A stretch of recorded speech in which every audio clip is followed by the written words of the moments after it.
strong.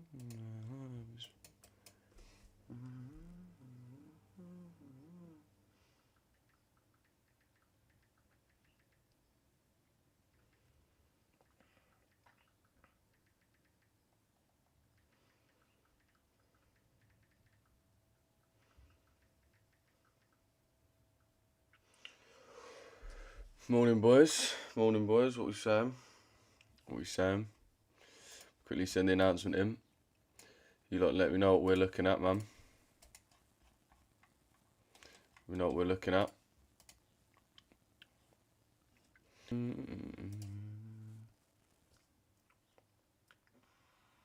saying? Quickly send the announcement in.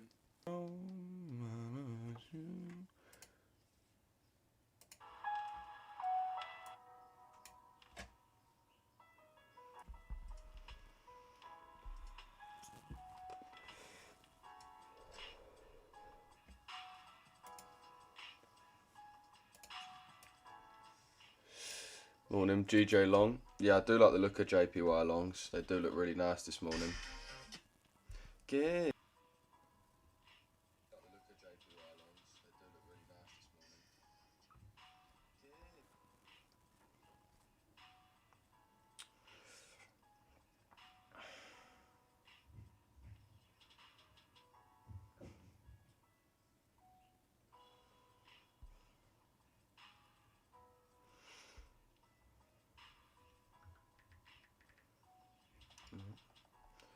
I do like the look of JPYs. Let me just send an announcement in and we'll get into it.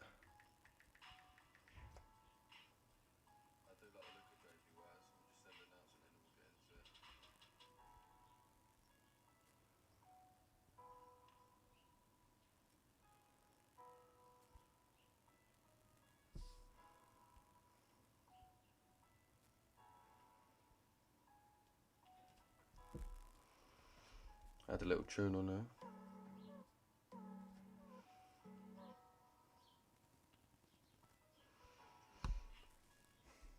Morning, boys.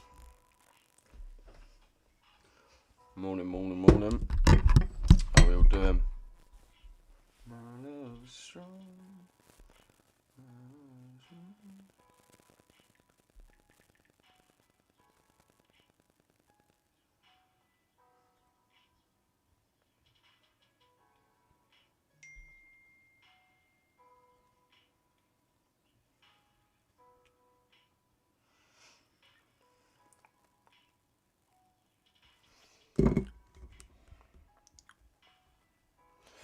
Alright, what we saying, boys?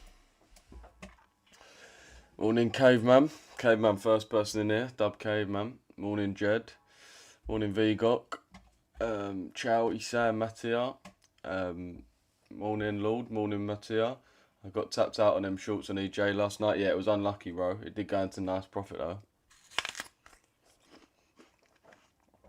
Morning, Deep Focus. Morning, Nicky. GJ Long. Morning, Rudy. What you saying, ASOL? What you saying, Womble? Just got an entry on the GJ Long now. Sweet, I'll have a look at the GJ Long now. What you saying, Randy? Troy? What you saying, Ralph? Phil? What you saying, bro? All good, mate. I'm in longs already for the ping pong yesterday. Fair play. Morning, Rafi. Morning, Slater. Morning, Daniel. Morning, Jaden. Let's have a look at this GJ right now.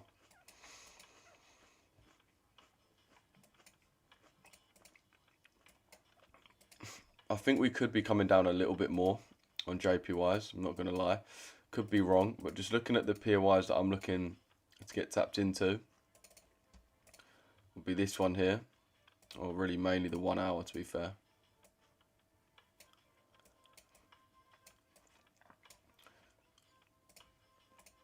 To be fair, Euro JPY is actually kind of tapped in. There's sort of enough for us to say, yeah, we've tapped him. But GJ, I feel like GJ could come down lower to this fair value gap here. Especially where we've just come so low into this order block right now. We don't normally react when we come into that low.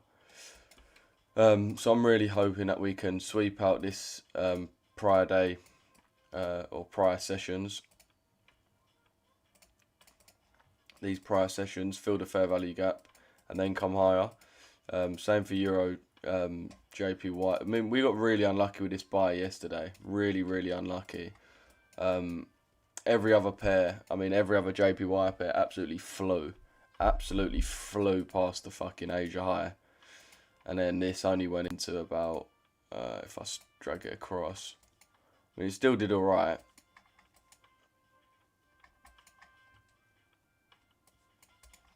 Still went into about,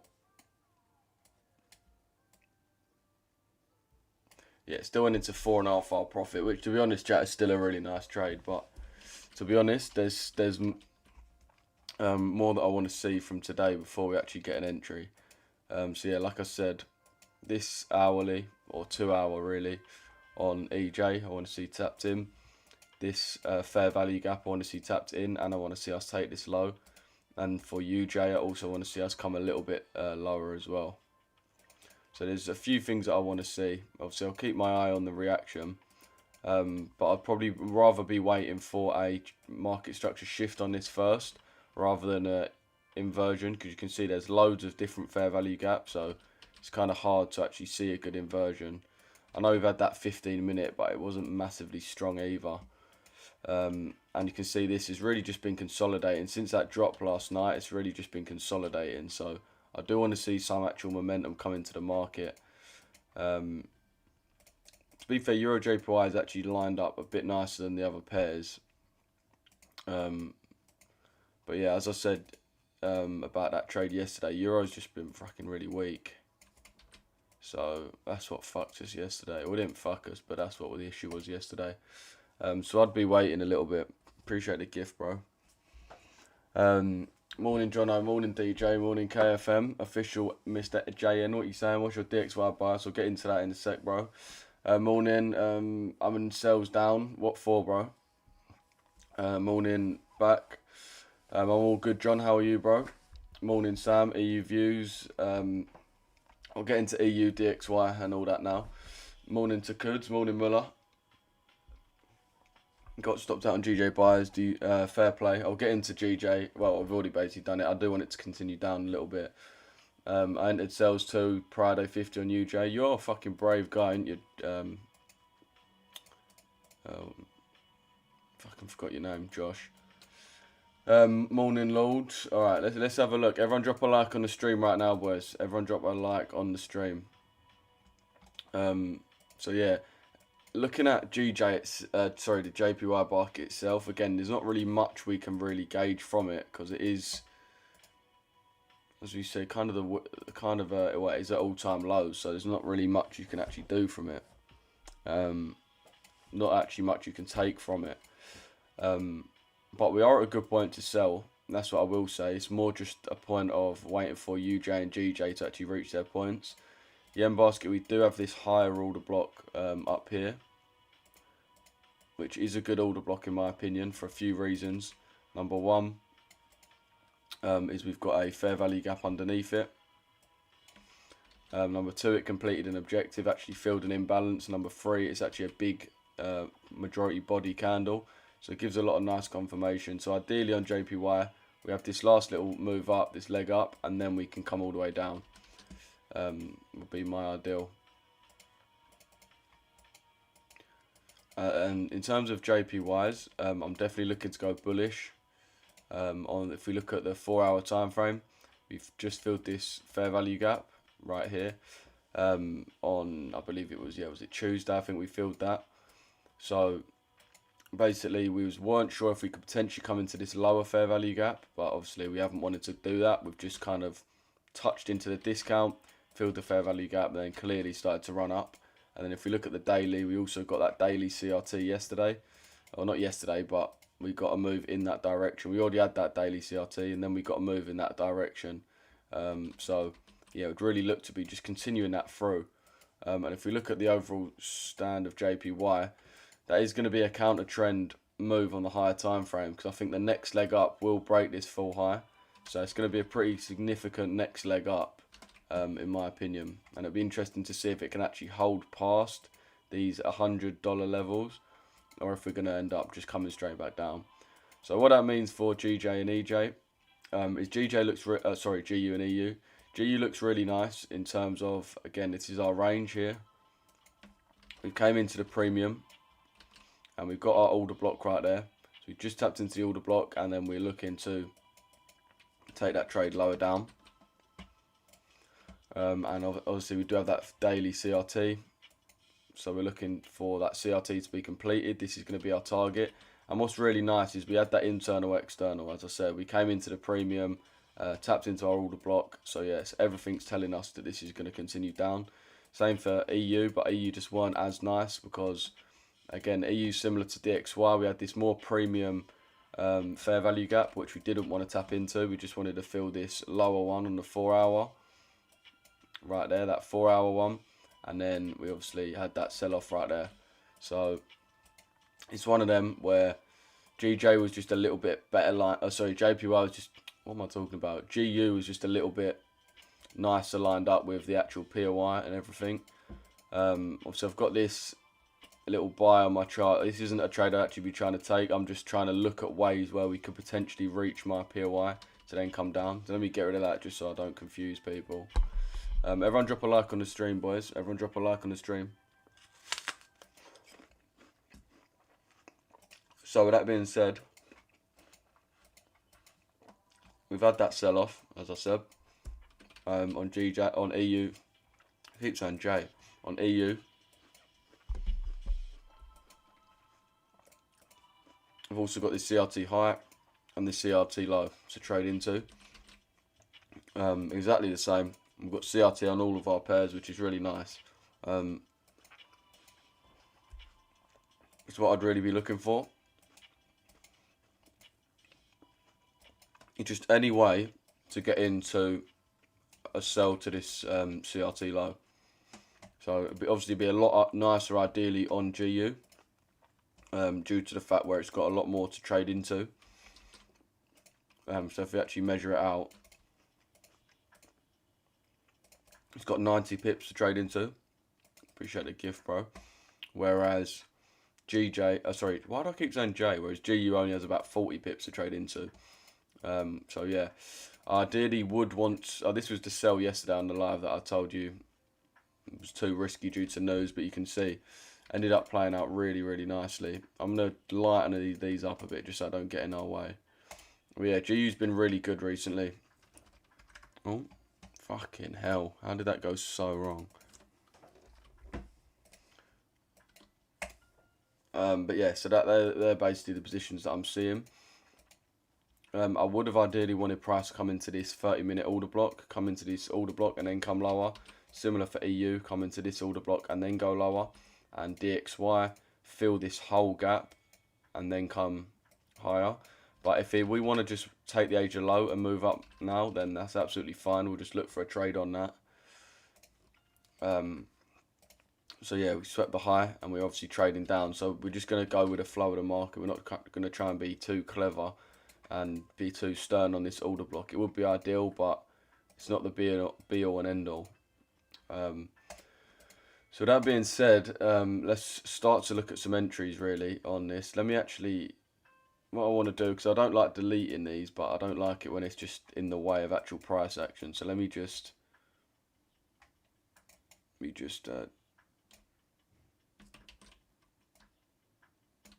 drag these across just so it doesn't get in the way, like that. And then do the same for this other one as well. Okay, now if we go on the 30-minute, let's actually have a look at the way the market's flowing on the way down. Yeah, I would really want us to come a little bit higher up to this first, to then come lower. But I'm not going to be massively married to that bias. If it's not looking like it's going to happen, then yeah, I'm not going to be, as I said, itching for it to actually come through.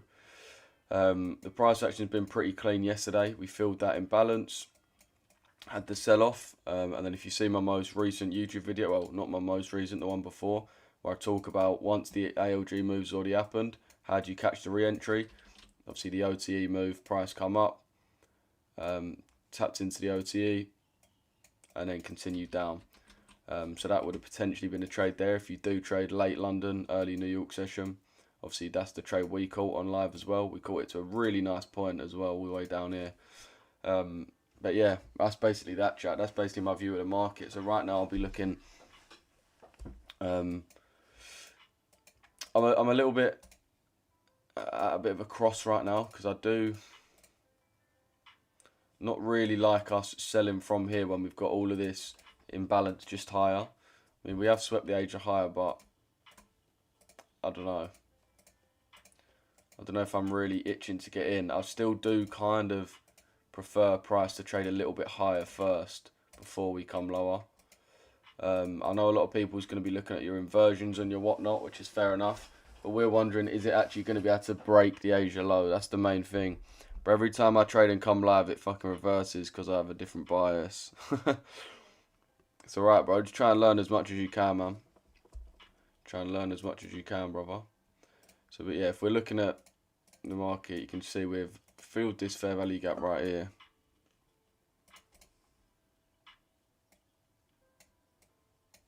Filled that fair value gap right there. So my ideal position would be price to continue higher and then to have that sell off. That would be the ideal scenario for me. For EU as well, similar thing. This order block here, I'd rather us continue up and then get that sell off later on. Would be the most ideal thing for me. Obviously, both of these have got a 15-minute order block. So we've got a 15-minute order block on EU right there, which we're tapping into. And then GU also got a 15-minute order block just here, which we've tapped into, which sits just above that 5-minute fair value gap. So yeah, there's definitely reasons to buy. But it's just counter trend and counter to what we actually want. Set limits from that order block at Asia higher. Cheers. No worries, bro. Is it too risky to enter before Governor Bailey's? Yeah, it is a little bit, bro. We got that view. And yeah, I'm waiting to hear back from her, bro. But yeah, she is free today, so I'll give you a shout. It should be literally straight after the live, about 1-2 p.m. I called her yesterday, but she weren't there. But another bird said that.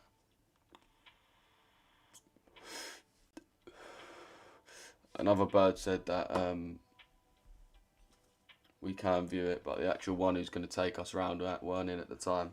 So she said call back this morning and then we'll see. But yeah, they're available. I just got to get a time.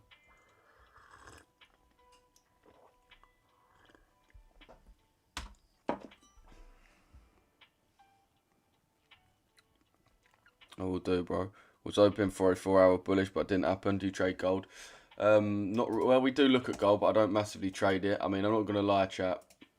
I probably trade gold better than most, man, and I don't even fucking trade the pair. But basically what we was looking at on gold was, as I said yesterday, we wanted price to, we are bullish on it, but we wanted price to first come down and sweep these lows and tap into this order block, or it was mainly the fair value gap just above it, but it's basically the same point. So we wanted to sweep these lows and then tap into this, which is exactly what we did, and now price is seeming to start in that rally again. So gold actually could be nice for entries. Bearing in mind, London session doesn't really move a lot for gold.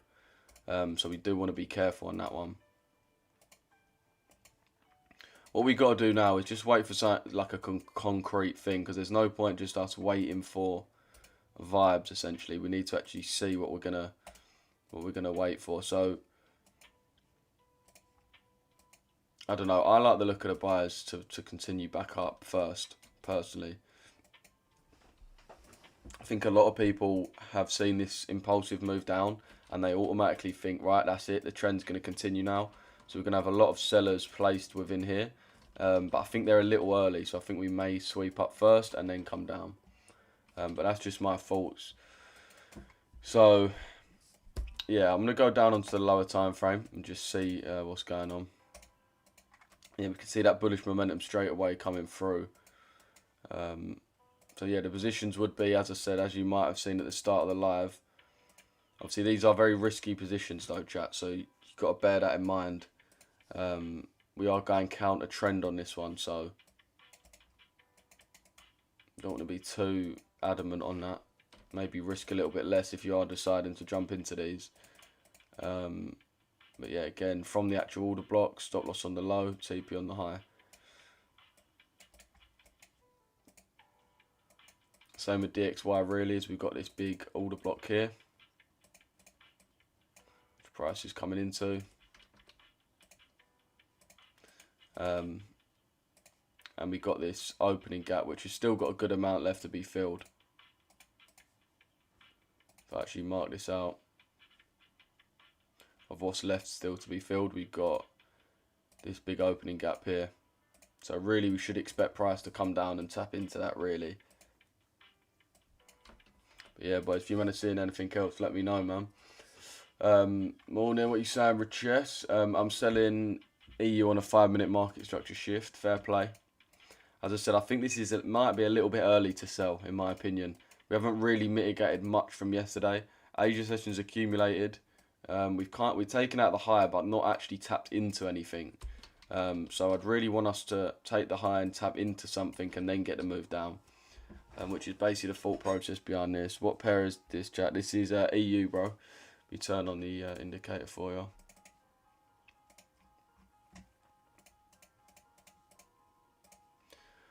But yeah, that's the general idea of what we're seeing. I sold a EU, bro. What would your bias for NASB? I'll talk about NAS in a sec, bro. Let's focus on EU, GU right now. Thoughts on AU? What you saying, Bilal? Thoughts on AU? I'd be looking for a similar. I don't trade AU, but I'd be looking for a similar thing to EU, GU, really, considering it's a dollar pair. GU, yeah. Let's actually get the DT. Let's just keep an eye on the DTO. I'm gonna quickly take off the previous day high and previous day low quickly. Oh.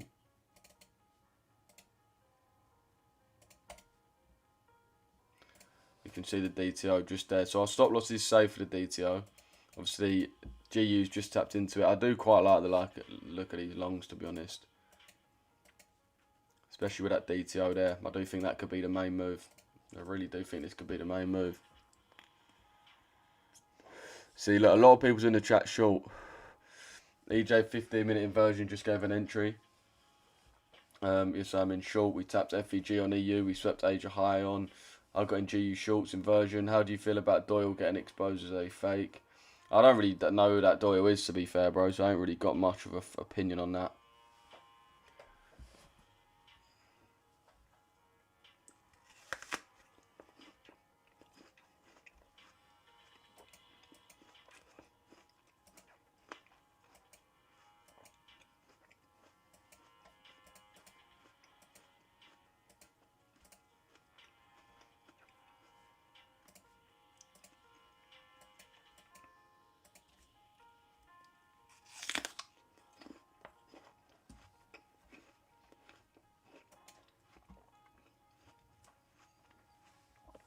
This could be a chance to get into actually enter this long.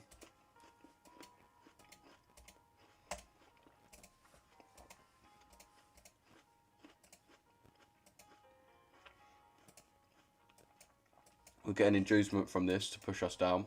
Hopefully that can just be a trigger to push us higher. Should I remove my limit before Bailey speaks at 9:30? Everyone's talking about Bailey speaking at 9:30, but it must be orange folder. Yeah.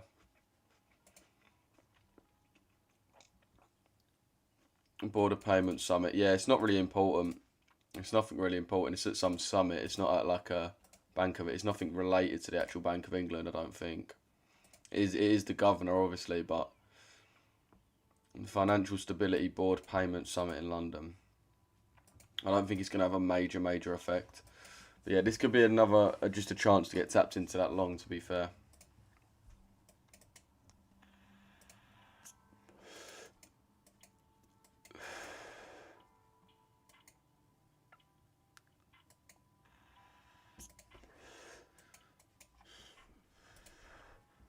Why does this EG never saves it? No matter how much I update it, always reverts back to this old. But yeah, we can see, so if we look at EG, we can see there's a clear trend being bearish, which tells us essentially that the euro is a lot weaker than the pound. So if we are looking to buy one of the two, we ideally want to be buying the pound. This is coming right back in, so we'll see if it's able to play out.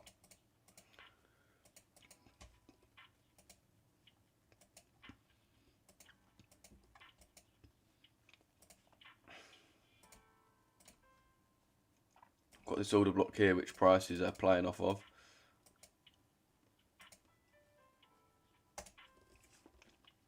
Two seconds, chat. Turn these limits on. 2 6 chat, Rooney.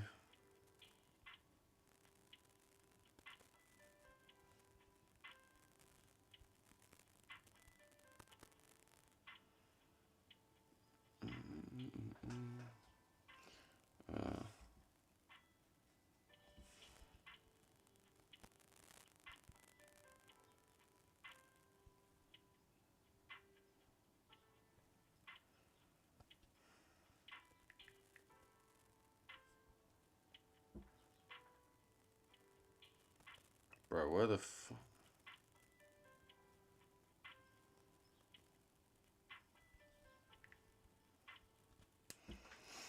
But yeah, chat, let me know your thoughts, because a lot of people in the chat is jumping in sells.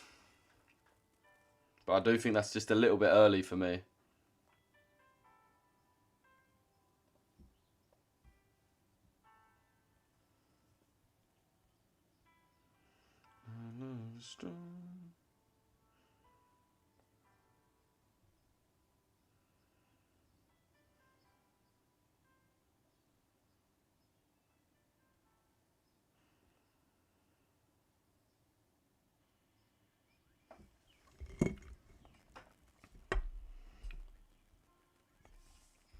Right, chat, if you have sent me a DM in the last few days requesting anything, you should have got that back. If you have booked a call, also look forward to speaking with you, man. Let me know your breakdown looking for October 2025 lows. Got a nice daily CRT, hit 1-to-1 and set break even. Yeah, a lot of people are in on these shorts. A lot of people I'm seeing are in on these shorts. It does make sense. We have swept the Asia high and we have had a decent move down, but just in my opinion, we haven't really tapped into enough. We haven't had enough of a retracement. I think we are going to have to induce a few more people. I think we are going to have to come up a little bit more before we come down. We'll see though. I mean, a lot of you man are in sell, so hopefully we can play out in your favour. But CPR was so underwhelming yesterday. Yeah, trust me. Trust me. If I missed any comments, boy, just put them in again. Just put them in again.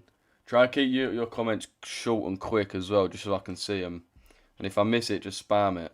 What do you think about EU shorts? I do quite like these. I don't know about these shorts. Can't like. Yeah, I prefer the buys. Well, not prefer the buys per se as a position, but I'd prefer price to continue up first, as I said, and then come down. My love is strong. My love is free.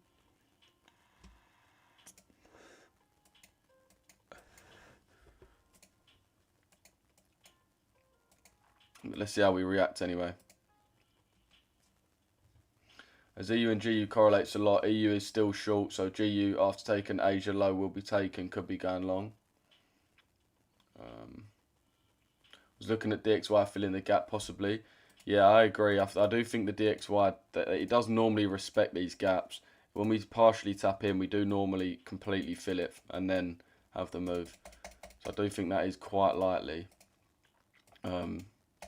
As I said, I know a lot of you man are in short, so hopefully you can cook with those. But I'm just not really that confident on them, to be honest. I'd rather see, as I said, price come up first. Let's see what JPY is doing, because a few people said there's entries now. Yeah, again, too early for me on JPYs. I think we're definitely too early. Definitely too early on JPYs. Could be wrong, but I do think people are just a little bit too jumpy to get in. I think we're going to have a little bit of a move down first. Again, if we look at the range on the likes of GJ,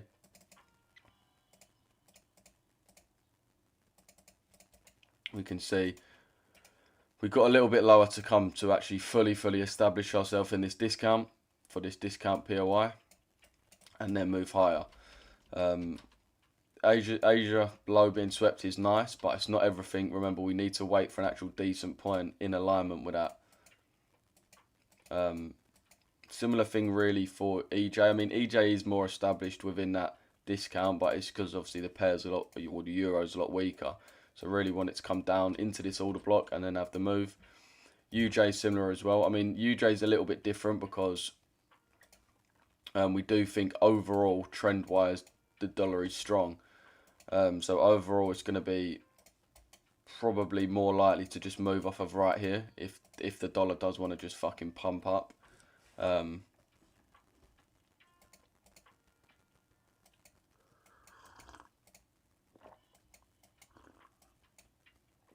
Coming down, we'll see if we can reach this Asia low. We do have a 30-minute, so even if we miss the initial sell-off and you don't get in up here,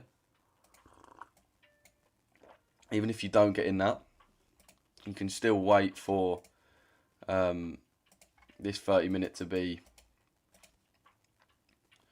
this 30-minute here. You can still wait for us to close below this on the 30-minute and then execute off of that. Bearing in mind, chat, we are aiming for our CRT low. I'm not really aiming for the Asia low for this. Cheers for the roses, mate.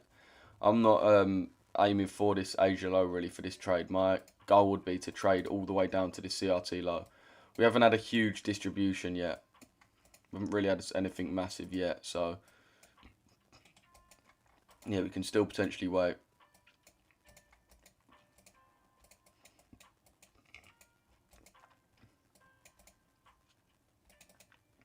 Totally agree with you. I'm waiting for Dix. We'll have to fill the gap and then wait for sells. I do think that would be the cleverest idea.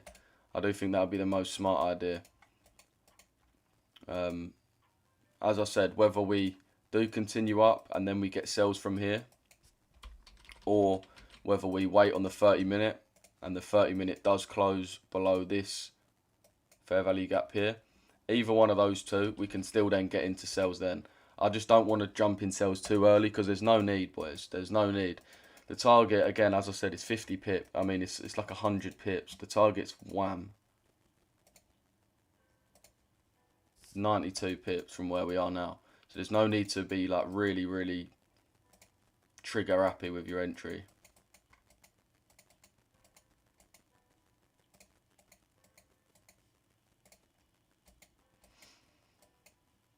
But yeah, we'll see anyway. We'll see how we play out. Geo, a bit of a weird one. GBP HUF. What?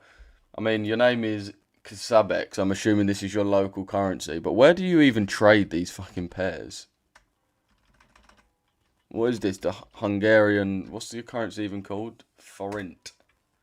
Hungarian forint. How do you even trade these? I'm not actually going to look at that too much, but yeah, it's interesting you actually trading that. My love strong. Yeah, everyone drop a repost on the live if you can, man. Everyone drop a like on this YouTube stream as well. Should be an interesting one today. Obviously, we have got pretty clear price action until we have that 9:30 news, which may have a big impact, but I don't really think it will, to be honest. And then obviously 12:30 we've got unemployment claim, so that is going to be like decently important. But yeah, if this UJ sells here, I think you should sign me up to Richesse. Are you where did you get in? I do still think we can continue down a little bit. As I said, I think the ideal order block on the yen basket wouldn't be this one. I think it will be this one here. So I'm hoping for another little rally and then price to go down. But bearing in mind, a lot of the things I'm saying now, what I want to see, it's not the actual move that we want. Like, it's not, we want to, again, from JPY, we want to sell. We just want it to come up a little bit first. Doesn't mean you have to catch this buy up. Do you know what I mean? You can just wait for the sell-off. Same with the dollar. The actual move that we want to see is a long from here, right? Doesn't mean you, but we just want it to come down first. Doesn't mean you have to catch this sell. You can just be patient and wait, and then hit it when we know the time's right.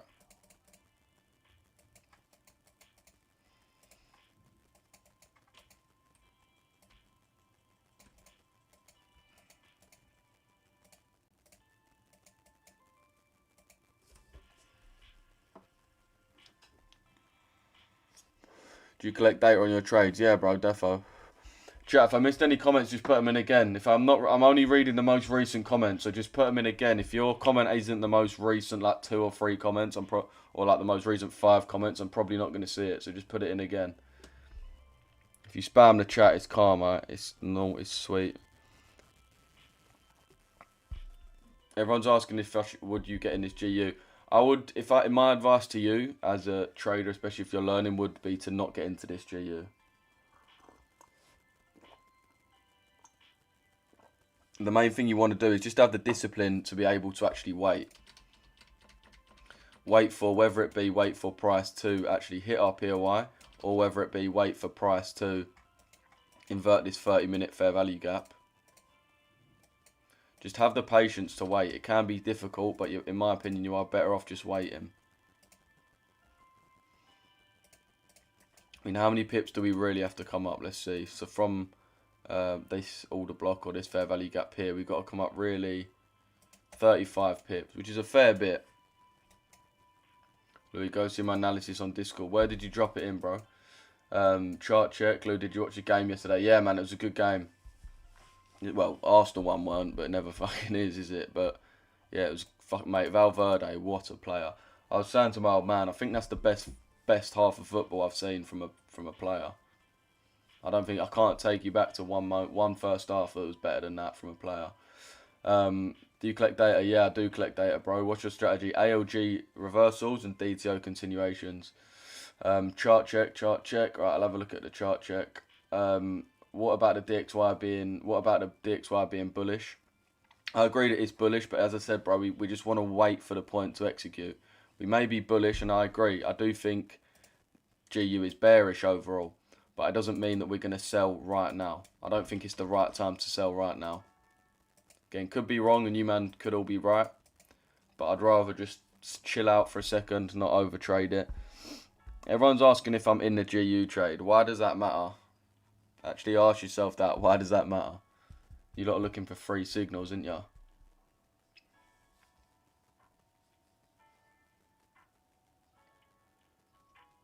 Palmer Brighton 4 goals. Oh, mate. I don't even remember that game. I'm assuming 3 of them were fucking penalties. I bet I don't like Palmer. I think he's so overrated.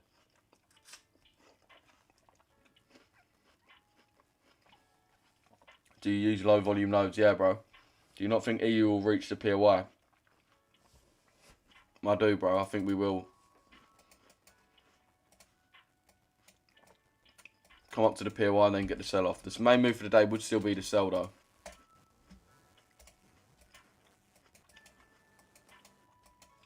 I just think the most likely thing is that we continue down and then we have that move up.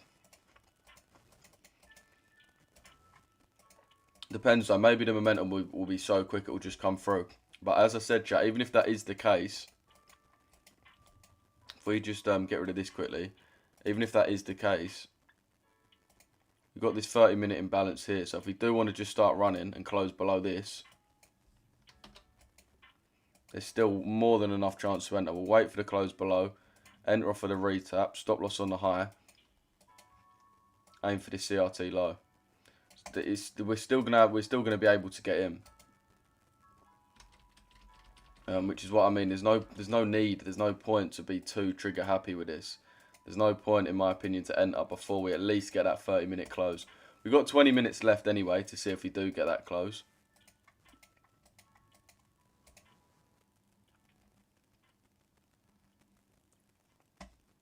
Your love's strong.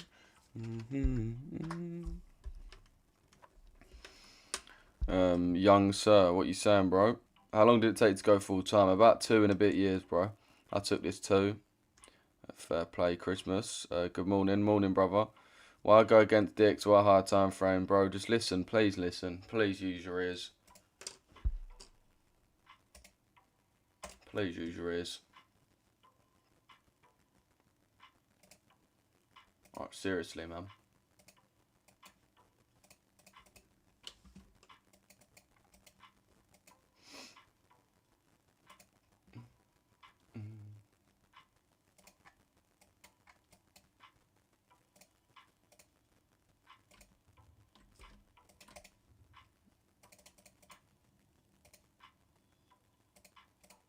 If you've dropped me a message, boys, I'm going to get back to you straight away.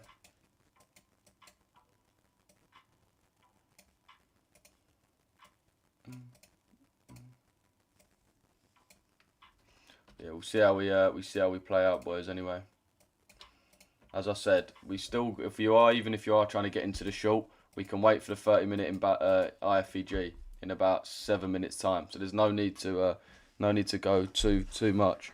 You said if it does not go up, where are you going to sell it from? I'm looking for this order block up here. So I want to fill some of the imbalance from the previous from this previous sell-off. I don't think what we've seen now, this sweep of this high, is enough for us to then go down. I think a lot of people were probably, if I had to say, probably missed out this sell, missed out this sell, missed out this sell. So now they're itching to try and get this next move down. And I think that means whatever confirmations they see, they're just going to jump straight in, which normally doesn't serve you too well if you're getting FOMO and that's the main basis of your position. You normally get cooked. So I think we're going to trade up. Early sellers are going to get stopped, and then we're going to get that move down. But as I said, chat, as I keep saying, that doesn't mean you've got to execute on this buy. That's not what it means. It means you've got to be patient. In my opinion, you've got to be patient and just wait for your level. Wait for your level to be hit. Wait for this to be hit. Or, on the other side, wait for this fair value gap to get closed below. That's the point I'm trying to make. I'm not telling you to get into buyers to catch that move. I'm just saying waiting is probably going to be the best thing to do.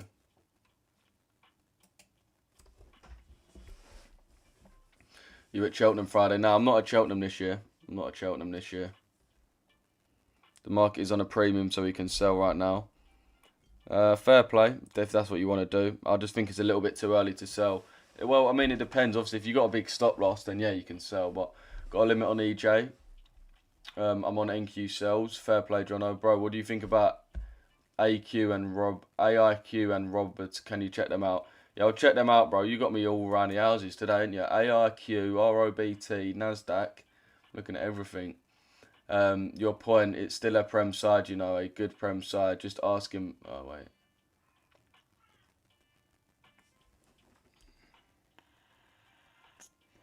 EJ moving well to 15.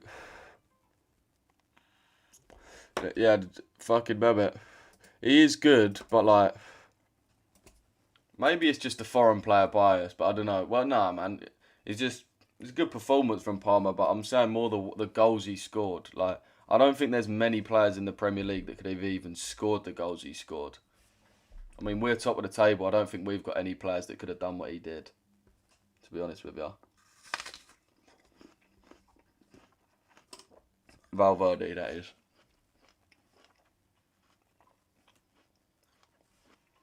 Also, I just can't stand Chelsea.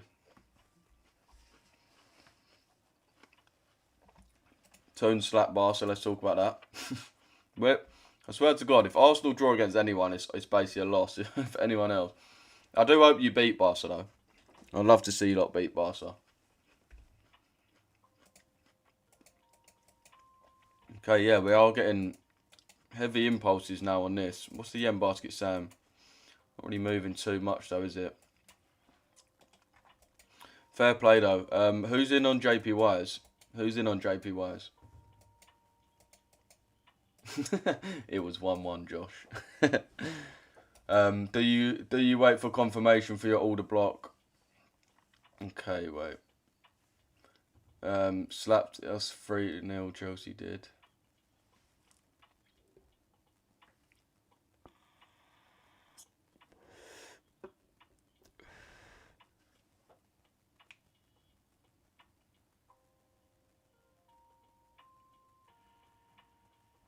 Let me actually check something. Let me see, just quickly check if Alpha Capital have got this, that's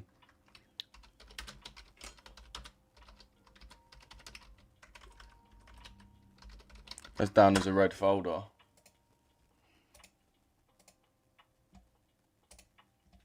Let me double check if they have got it.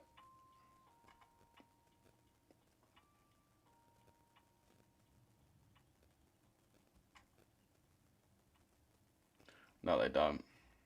They don't. They don't. That counter attack from PSG was different shit. Yeah, PSG just like, mate, that Kvaratskhelia, mate, he's so good. I remember when we played PSG last year, he was just the best player on the pitch by a mile. Like, you could just tell.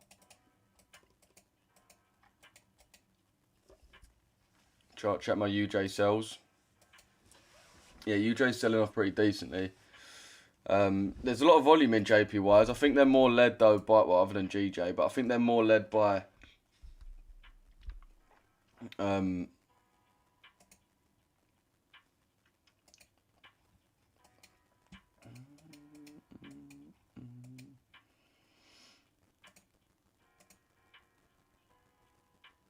2 secs, chat. Let me quickly check something.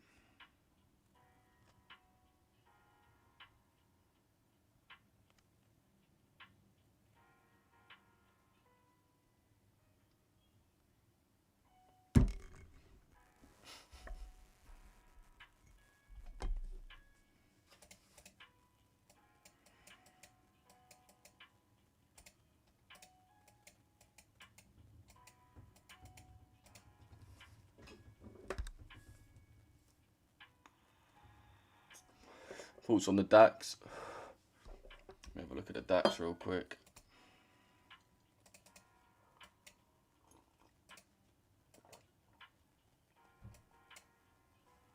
Yeah, Joe, I thought he does look nice, but I'm just nowhere near as good at analysing the DAX as I am other things, so I just don't really.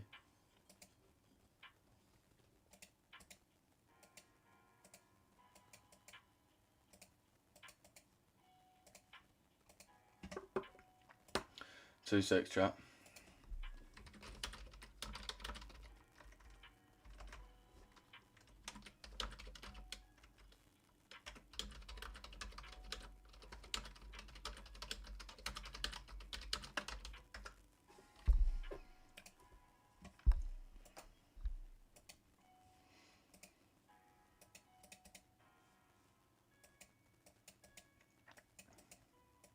Alright, yeah, so he was right not to get the short. Obviously, everyone who shorted EU now has been cooked, which is good.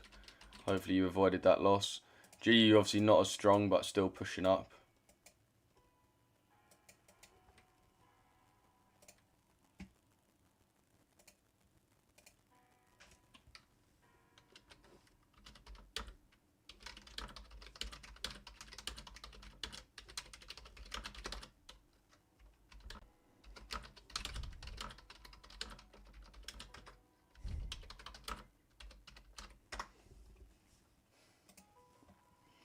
Just got cooked on EU sales. I did try and save you.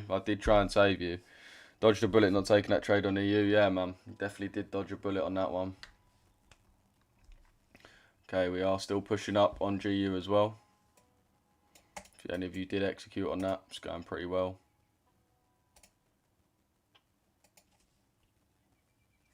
My love is strong. My love is strong. Lou, what's your thoughts on coming up to just above the Friday 50%? Volume from the start of the bearish leg to today showing. Yeah, that's basically this level, isn't it? I'm pretty sure this is this level here.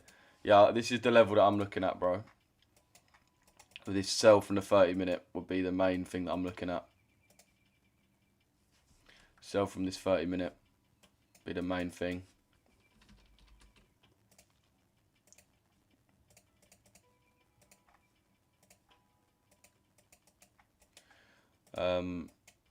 Yeah, you just got to wait for it to get up there first. We're already in after the Asia sweep. I'm not in already. I'm not in these sells, bro. As I said, you just want to stay out, man. You want to stay out until we've actually got the confirmation.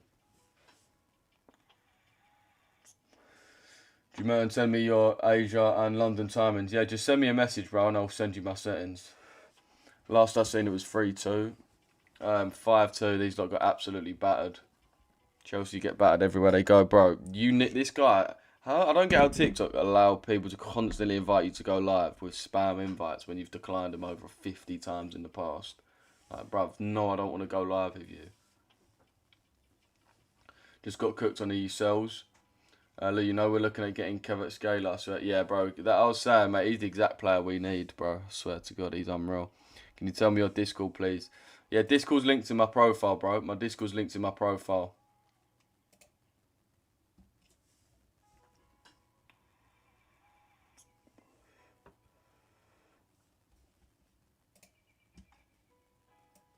And if you want to drop me a message, just see my name there in gold on the Discord and drop me a message, bro. Make sure my name's in gold. Remember, I'll never message you first on Discord.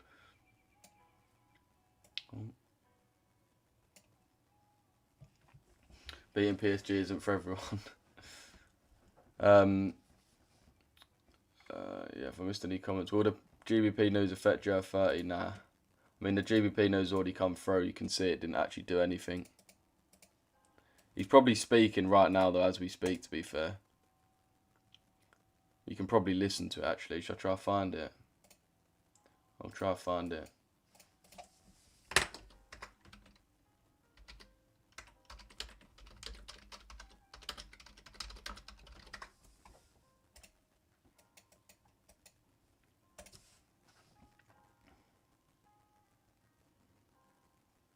Where can I see this speech? Where can I find this speech? I don't know where I'm going to be able to find it.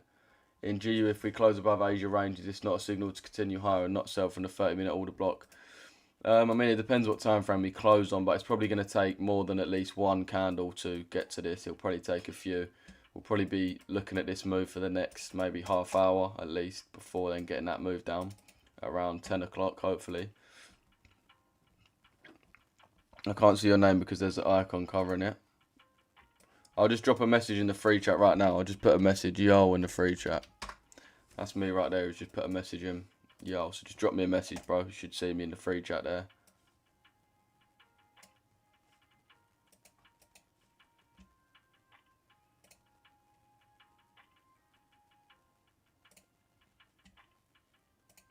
I'm trying to find this Bailey speech, but I don't think I'm going to be able to find it. Yeah, we can see the DXY did exactly what we really wanted, what we expected, which was a seller from here. All we really need now is for price to break this low and start to fill this fair value gap down here. Not fair value gap, but start to fill this opening gap, and then we should get a decent reaction off that, hopefully. Again, we do still need the pound to travel 23 pips. We need EU to travel nowhere near as much on EU, to be fair. EU only needs to travel less than 10 pips, so yeah, we'll see if that comes through or not. Appreciate the shares on this live, boys. Everyone double tap the screen, man, if you haven't already.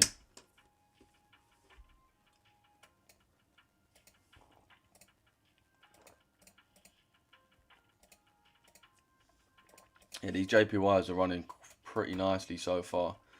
I do still think we need to come down first, though.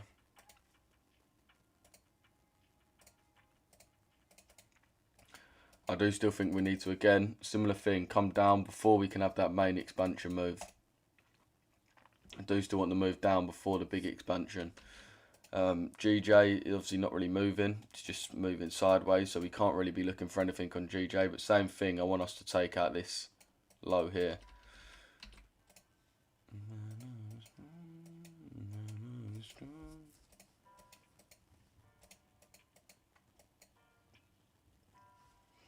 What indicator do you... this is the Richesse indicator, bro. If you want this indicator, just go to my Discord, bro, and someone can send it over to you. What confirmations we can wait for when having an order block entry? Oh, the confirmations I would wait for would be either a market structure shift, so something like this, where we're obviously in an uptrend as we're getting up to there, and then we get a leg which actually breaks to the opposite side, and then we can look to continue that down.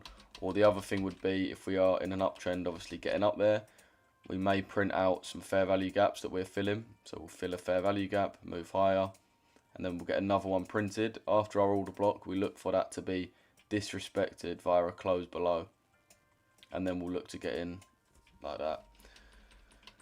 But this is what I'm saying. Sometimes the best thing in the market you can do is just wait. You haven't got to get in too quick. Is the 4-hour order block on EJ not enough in your opinion? Not really, Daniel. Just looking at the M basket as well.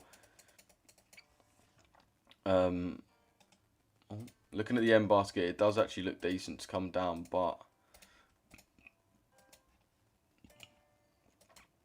I just don't think, looking at everything else is ready to move, especially the likes of GJ. Bear in mind, if GJ goes, then EJ should go. So if we want EJ, mate, this is so jarring. It's the Richesse indicator that does that. But yeah, so if we want EJ to go, if we want EJ to fly, then that means we need to wait for GJ to also be ready. And I think GJ's got to come down before we can look to come higher. Similar thing for EUGU. It's just about waiting and timing yourself, not being too itching to get in.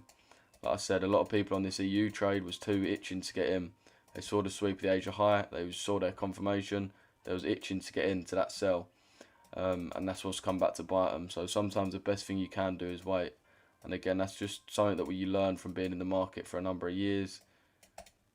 You kind of get a sixth sense to when you're aware that people are going to be too trigger happy. Views on this live are looking certified, boys. GU 15 minute, is it down? I think overall we're down, but right now I think we're bullish. As I said, we're not at the right point to sell yet. People are too itching to sell. As I said, they're itching to sell, and they're the people that get taken out. The people that actually do well in the markets are the people that have their levels they're waiting for, and they allow everyone else to get involved in all this crap, and then they hit it from the level they actually want to see.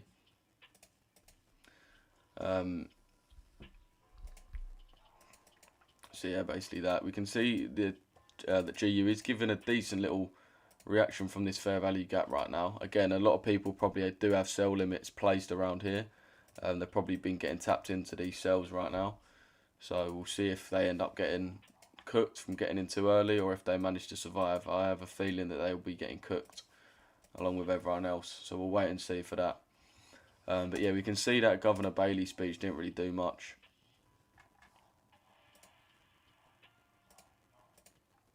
Didn't really do much. We don't really have anything until 12:30 now.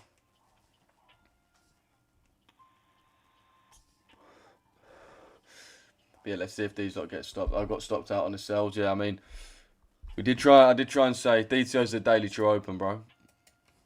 I mean, if you executed your trading plan, that's absolutely fine. But maybe just a little bit of context for you there is, yeah, we would really rather in these scenarios us actually wait for a good POI to be hit. It's not enough to just see a sweep, especially in the market. Sometimes you just got to think, what are other traders going to be looking to do?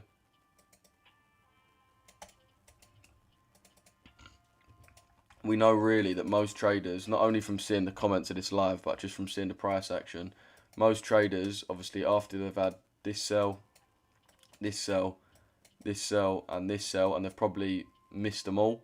So they're now looking for the easy option and the easy sell as soon as they've got a nice confluence to do so. They're looking for this move straight away. We know that people are most likely going to be doing that. And what most people are looking for is normally not what happens. So we know as soon as we get kind of a lackluster sweep that people are going to be itching to try and jump into sells. They're really going to want to jump in. But that's not the case, and that's not what happened. And obviously price is going to use them to their advantage, take all them out, and then get that sell off.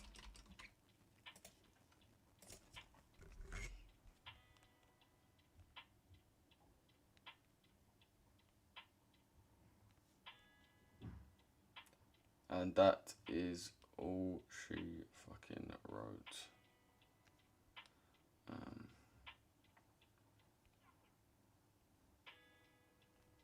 Yeah, and that is all she fucking wrote, boys.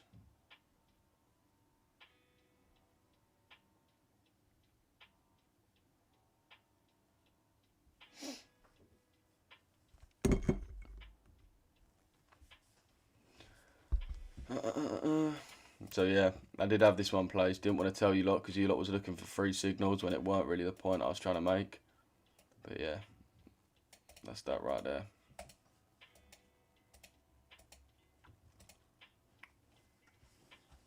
Everyone drop a like on the stream, man. What you look at, EU, GU, and JPYs, bro. Details the daily true open, bro. If you do want a video on the daily true open, one of my strategies is heavily dependent on it. So just send me a message saying DTO, and I can send you over a link to book a call, and we can jump on the phone. I can explain to you a little bit about the daily true open. It's a really important level to be considering. No messing with you, bro. Hacker, come on, bro. I took a you buy UJ Melton. Nice. Nice, yeah, nice, Josh. GJ also, sorry, EJ should really get cooked as well, I do believe. As I said, I think a lot of people in this market is going to be too early. A lot of people, again, probably, if we look at GJ, if we look at this week, they probably missed a buy on Monday.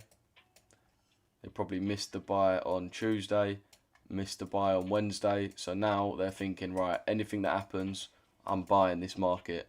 So you get a sweep of the Asia low and think, yep, that's me. And the market's just going to play on these emotions, take them out and then give the move. So I think that's really the tail of the tape today, is just stopping out these emotional traders, these people that kind of are getting FOMO. How do you know if it's going to continue or reverse? There's a lot of things that go into it, bro. As I said, the best way to ask me about that is to book a call, so we can actually sit on the phone for half hour and I can explain to you in depth. But yeah, there's a link to book a call. Let me actually put a link to book a call on my Instagram story. I'm going to put a link to book a call on our Instagram story. So you take partials and move SL to BE. Not really, bro. I don't think that's the best thing to do. What are you targeting and what pair is that? This is GU, bro. To be honest, I'm already out of this one. I have my TP at this order block here. I weren't looking for anything too crazy. Just wanted to get in and out, really. Secure a little bit of dough. Keep the doctor away. But yeah, you can definitely just aim for this order block if that's what you want to do.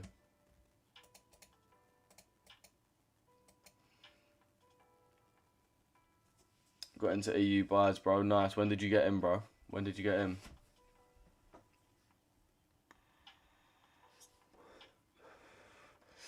Yeah, this one's just a case of you got to think, what are the masses trying to do?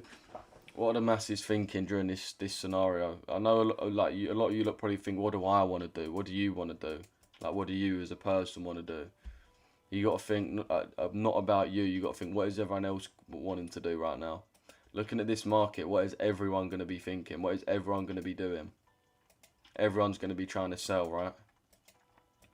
And then you got to then, after you realise everyone wants to sell, you got to take yourself out of that emotional state and say, is it really a good time to sell? What have we tapped into to the left here? One of our biggest things is internal, external. What internal liquidity have we tapped into that's going to guide us to this external low? Is it best to go for the ALG reversals or DTO continuations? So yeah, maybe think about that a little bit. I mean, if you took a loss, it's unlucky. It's not the worst trade in the world. I do still think we are actually bearish overall. But yeah, as I said, it's about timing. It's about timing it. I'm in Euro AUD shorts. What do you think? I'll have a look at Euro AUD in a sec, bro. I got in at 5471 on EU 6-pip SL. 5471. Fair play, yeah. Where are you looking to hold till, bro? Where are you looking to hold till?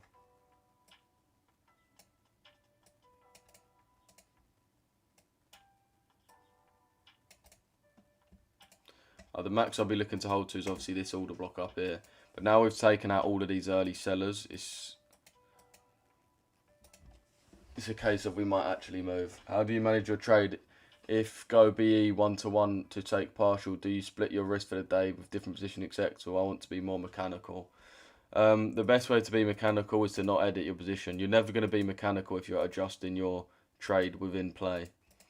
A lot of people think stop loss to break even's good or taking partials is good. That's all driven off emotion, boys. It's all driven off emotion. Do you reckon if there was a robot trading it would do that? Of course it wouldn't. They don't care about the money. It compares about being mechanical, trading, and that's it. Trading their strategy, that's it. You set your entry, you set your stop loss, you set your TP. Ask yourself, if you got into the trade, right, and you set your stop loss here, why then would you want it to be there? Let's just assume that money's not even involved. Let's just assume that money's not even a thing. Let's assume you're not even trading for money. You're not trading for money. You're not trading for anything. Let's just say it's a video game. You're just playing a video game right now. And all you want to do is just win the trade, right? You're not actually doing this for money. You're not doing it to pass an account. You're not doing it for any of those reasons, any of those emotional reasons. If you're just playing a game right now, what on earth would make you keep your stop loss there? Because that was the most sensible place to then move it to here. Nothing other than just pure emotions. It's done purely off you don't want to lose money. You're scared to lose money. And yeah, if you're acting emotionally, you're never going to be able to trade mechanically. That double REH tells a story. What's that, bro? Thoughts on EU?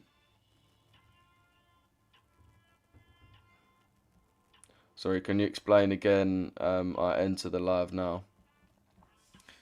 Wait, what did you want me to explain, bro? I'm looking for a retracement on GU buys at 3 out of 4. I don't know about re-entering buys. At this point, I'd rather just wait for this to get hit and then get the move. I mean, the level that we've actually been waiting for, we are 18 pips off on GU. We are probably about 8 pips off on EU. And DXY, you can see, is currently filling this. So, to be honest, I think the move's really gone. Again, this is to do with emotions again and what people are most likely going to be doing. So, now that the market is starting to, or the DXY is starting to move bearishly and fill this, a lot of people's mind is going to be, oh, how do I join this move? How do I join this move? So, we're going to get to here, and then people are going to have all these sell limits set, all these sells set here, and then we're going to just move higher. If you're constantly chasing the market, it's going to be really hard for you. It's kind of a hard thing to get your head around of not chasing the market, but it comes with confidence, I suppose. But yeah, same thing here is that everyone's mind now is going to be, how do I join this position? I've missed a buy.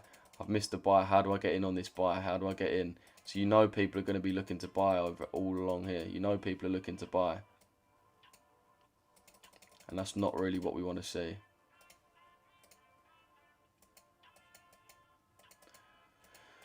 Remember, the only reason we're looking at these buys is obviously because we've got to move down. We want to tap into this and then we get the move again down to that CRT low. This is the main move that we're looking for. So this was just like a sub kind of move up to here.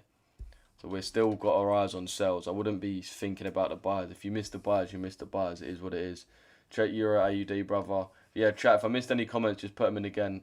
Tell your indicator, bro. My indicator is the it's the Richesse indicator, bro. So just join the Discord, type indicator in the chat, and then someone will send that to your DMs. You owe me a job. What did that UJ trade win? Yeah, if I missed any comments, boys, just put them in again. Just spam them in the chat. I'm in AUD CAD cells. Okay, nice. Not saying I really look at all, but let's have a look at Euro AUD. Again, nothing I really look at. A lot of people, I feel like, start trading these pairs and then just get married to them and don't actually question why they trade them. Like, why would you trade Euro AUD? It doesn't really make sense to me. But yeah, this is another one where I would like to see sells, but not necessarily from this point. I'd rather see price come up, fill something from the Asia session, and then getting that sell down. That's more what I'd want to see. I wouldn't be trying to spam sells right now.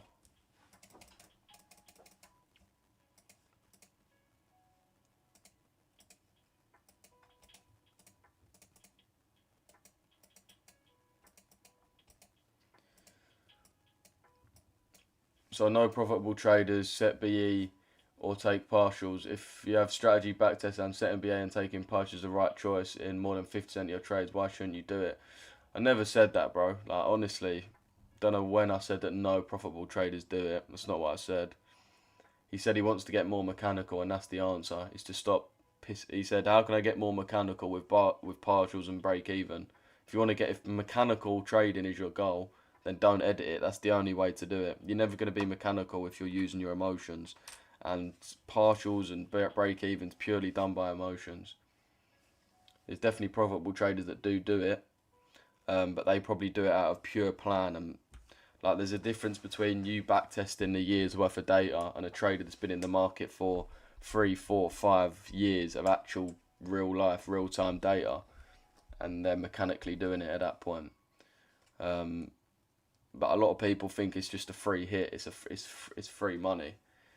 Like, everything's a trade-off. Nothing in the market is just a free, guaranteed good thing to do. Literally nothing's a guaranteed good thing to do.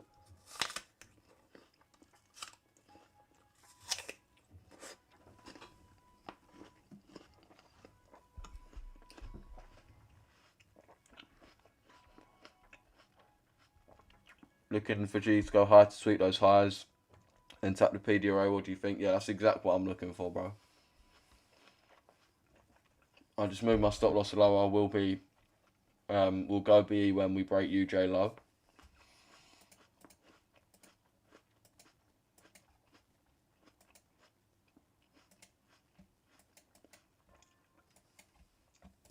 No, as I said, I do really Just think that we're going to continue up to this order block on the end basket and then get the sell. Which means essentially, how much has the London session moved so far? 18 points. Right. This is 16 points away. So we basically need whatever the London session's done, we need that again. And then we'll look for sells. So if that's UJ,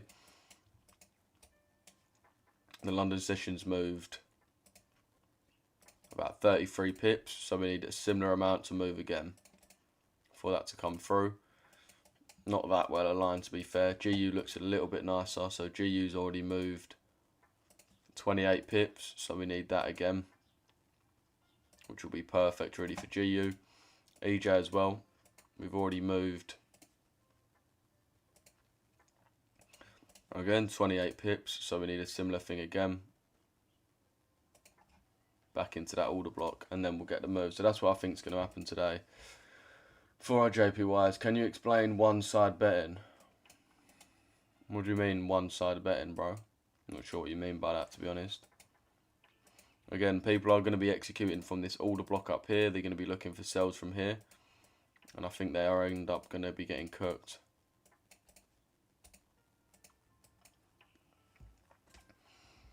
What do you think of EJ 4 hour? Definitely bullish, bro, on the 4 hour. I'm in the same trade, but for EU, nice, bro. I'm already out of this one, to be fair. I've already taken profit.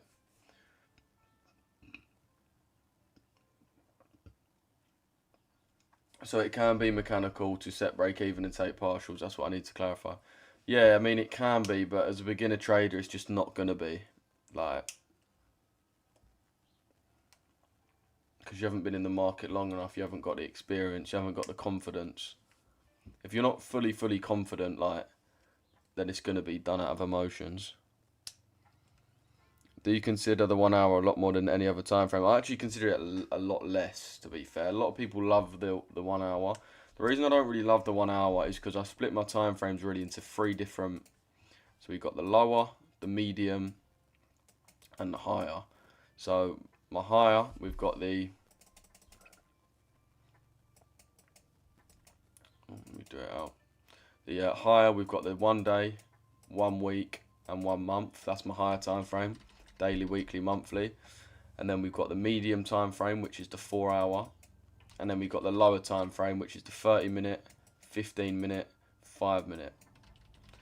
And that 1 hour is kind of in the middle of lower / medium. It's in the middle, which I don't really like. It's not really a higher time frame outlook because it's only a 1 hour, but it's not really a lower time frame because it is kind of a high. So it's like it's in the middle. It's not really anything. So I think, yeah, it's better to just go on the 4 hour, in my opinion. These sellers are going to be cooked. Yeah, most likely, bro. Sent you a message on. Did you message me on? Did you get a message from me, Woody? Yeah, I did, Wood. Just accepted that, brother. How you been though, Woody? Yeah, I just accepted your request. I'm gonna message you back now, just so you know this is the real me.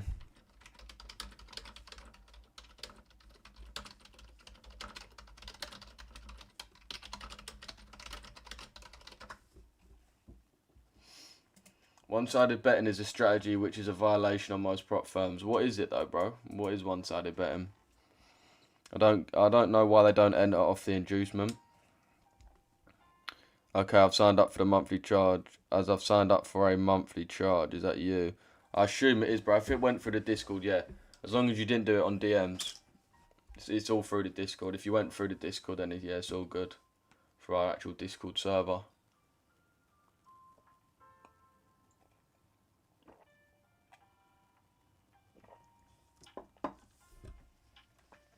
What are your thoughts on yen pairs, Lou? Again, I do like him to the downside. Sorry, to the upside, but I don't think he's ready to move just yet. I think we are being inducement from this fair value, this order block here, and the actual correct order block isn't this one, but it's this one up here. It's this order block up here. I think that's the ideal move.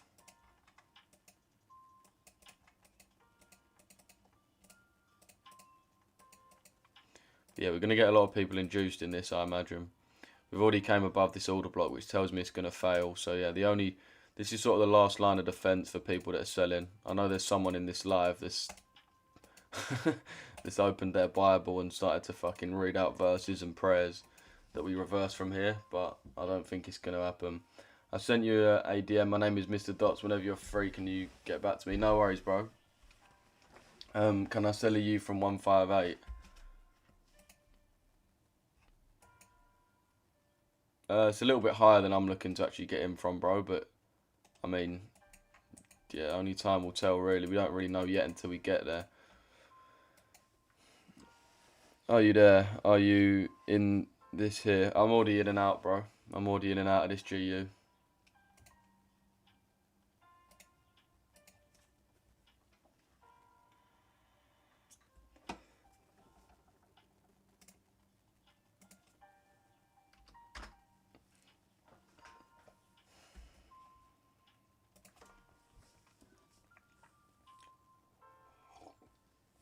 I think that's going to cook. What's that, bro?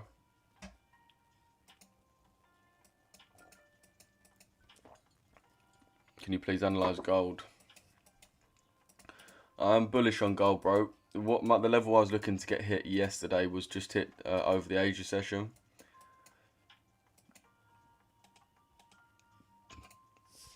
So we obviously had this extension away. And then if we look at where we was yesterday, a lot of people was looking to buy at this point here, was looking to just get a continuation of that move. But again, goes back to what we were saying earlier. These lot were too early. They probably missed the initial buy and they really wanted to get into this next move up here, which meant they're just placing buyers. Now the issue with that is if we look here, we have these equal lows here. So we've got low and a low. New York low and London low both there. And a clear order block at the bottom of the Asia session. So we basically wanted price to come down, tap into here, and at this point then continue to move higher and potentially catch it from there. Obviously the issue with that is, I mean, exactly that did happen, but the problem with that is that we tapped in at 12 o'clock at night, so the only people trading at that time are absolute degenerates. So yeah, that's why I didn't get in on gold or anything, but essentially now we've hit that level, I think you are all right to start looking at buys straight away. So you are ready to start looking at these continuation buys. We've obviously got this CRT high here as well, which is our main target. It's on the 4 hour. It's something called CRT, where we have a big candle like this huge black candle that you see there. And essentially what we do when we see it is we mark out the high and the low of that candle, like that. So we mark out the high of it and the low of it. And what you're looking for is if the next candle closes below, then it tells us that price is going to continue lower. If price comes below but then closes back within, then it tells us that we aren't able to trade lower and we're actually going to reverse up to that candle's high. So you're looking for this type of candle like that, basically. Take out the low but then close back within the range. And then after that you want to trade higher. And obviously if you look, that's exactly what happened. We took the low, closed back within the range, which told us we're going to trade up to this high. So that's basically what we're looking for. And it's moved pretty well so far off of that. We've come up a decent amount of the way, so we've really got that other half to now try and catch.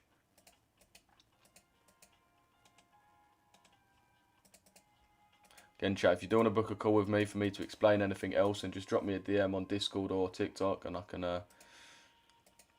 get back to you straight away. Let's wait and see how these sellers do that are getting in from here. Again, most likely they are going to get cooked. So let's just wait for that to happen. DAX CRT is going to cook. Nice, bro. Been trading it all week. Robbed the market. Lovely, KR. I just don't like those pairs that you can't really have a higher time frame bias on. Can you break down your GU long? Yeah, I'll do it in a sec, bro. I would have taken EU buy short term, but I've been hitting the higher time frame since sells. I've been in the higher time frame since sells. Fair play. Where did you get in, bro? That's nice. If you did manage to get on GU on the higher time frame, that's nice.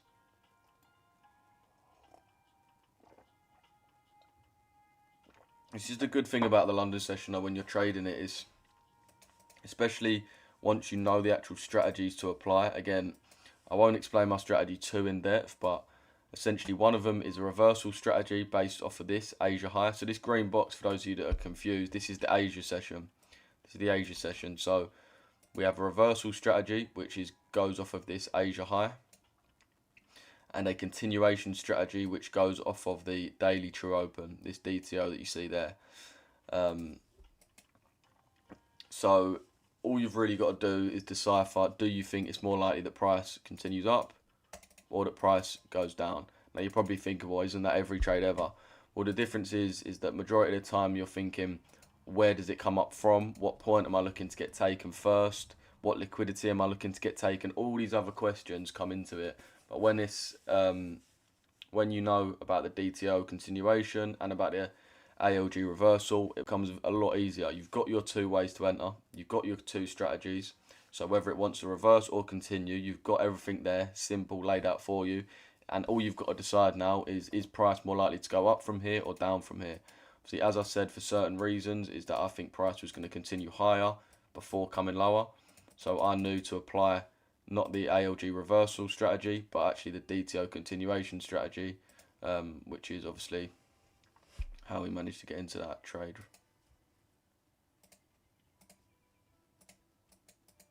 I mean, I only made a little bit on this. I'm not glad it was a small trade. Again, I half risked it. I've been half risking quite a lot, but still made 1.5k, which is fucking nice. EU closer to the supply. Yeah, EU's a bit closer, which is weird because normally, well, recently the pound's been a lot stronger than the euro. But if you look at EG, we can see after this big sell-off, the euro's been making a decent recovery. So really since 8 a.m., so 8 a.m. till now, the last 2 hours, the euro's been gaining strength over the pound, which is why since 8 a.m. The euro's managed to move up higher than what the pound has. But if you actually look in the grand scheme of things, the pound is actually higher up in general. So what I mean by that is, look at our actual higher time frame target, which is this low right here. The euro is 55 pips off of that, and the pound is 110 pips off that. And again, that is because, yes, recently the euro has been a little bit stronger than the pound, but overall in the last clear trend, you can see not only overall but also in the last sort of week or two, the pound's been a lot stronger. Obviously this is euro GBP, so euro GBP, how it works is if it goes down, it means that the euro is stronger than the pound. Sorry, the euro is weaker than the pound. If it goes up, it means the euro is stronger than the pound. Obviously this has been going down, which shows that the euro is weaker than the pound. Hence why we are further away from our PY on GU. We are getting a little bit of rejection up here again. I do think this is just going to be inducement to then come higher again. Maybe we might fill this small little fair value gap here and continue higher. Yeah, it becomes a lot easier, chat, when you've got the actual tools to hit it and you know the two entry strategies to go with. It becomes a lot easier. As I said, boys, the best way to learn that is just to book a call with me, and I can sit on the phone and explain it, man. So fucking good, man. I want to get on a call with you. Yeah, boys, just book a call. Let me actually put it on my Instagram story right now, just so anyone can book a call. Give me 2 secs. I'm gonna put that on my Instagram story.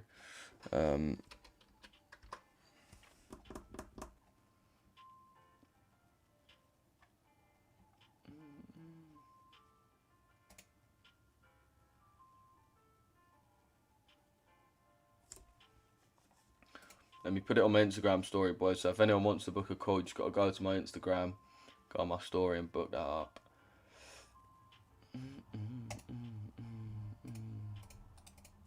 Okay, chat, give me 2 seconds. Give me 2 seconds. I'm quickly going to put it on my Instagram story. If anyone wants to book a call, you can go to that now. By the way, if you're watching on TikTok, I'm live on YouTube as well. Got a decent amount of people in there. So if you want to see, obviously, full screen and everything, then go to my YouTube. But yeah, give me 2 secs. But yeah, YouTube, if you man are looking to book a call,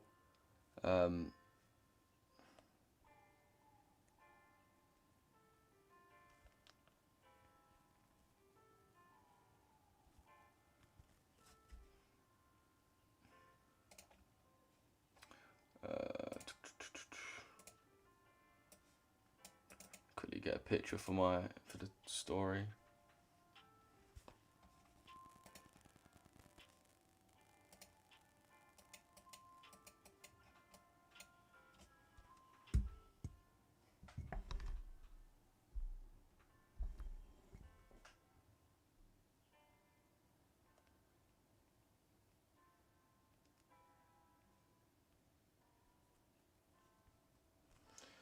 She's going to be annoying. These lot are going to be put on pause for a sec. They're going to have to hold that though.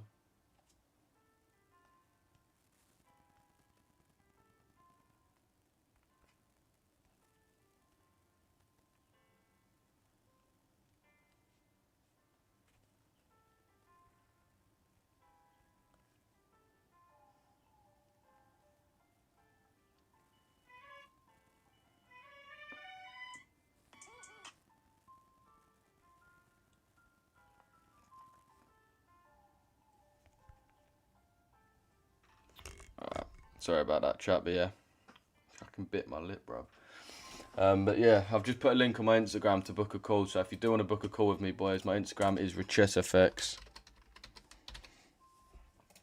And you can book a call with me on my story. Just click the link and follow it, and we'll jump on. I can explain the way I trade and how you can maybe improve your own trading. Yeah, my Instagram handle is @RichesseFX, bro. What's your view on UJ? I do like it to the upside, but I want it to come down first. I want us to come down to this order block first. I think there's going to be, again, a lot of early buyers jumping in on this. Just because, again, they've most likely missed this buy, and now they're itching to find the next buy. When in reality, they're just going to be used to get absolutely cooked again. And then we're eventually going to come down and get the move like this. So I think this 30-minute order block right here is going to be the correct one to go. You are no audible. You are no audible. What, can you not hear me? Can you not hear me? TikTok, put a 1 in the chat if you can hear me. I'll put a 2 in the chat if you can't.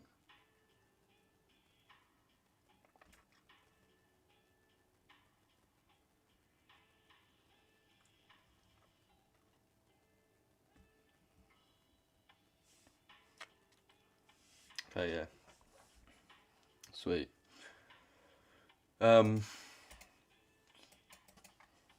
This is really what we want though, because as people pointed out, the euro is a little bit closer to this higher than GU, so we do want it to actually align with each other. So 4 pips off, and GU is now 20 pips off. What's the DXY? Yeah, the DXY is kind of slowing down a bit. I do want to see at least one more little leg down, just to fully fill this opening gap right here. I do want at least one more little leg down before thinking about getting in those sells on GU and EU. So one little last push, and then we can hopefully start moving. Again, it's about being patient, not getting in too quick, not being emotional about it. If you miss the trade, you miss the trade. It's not the end of the world. Luke, can you do a quick top-down analysis of your GU longs? Yeah, I can do, bro. Give me a sec. Yeah, I need to really study the DTO. I get ALG, thankfully. Yeah, you do need to know both. You definitely do need to know both.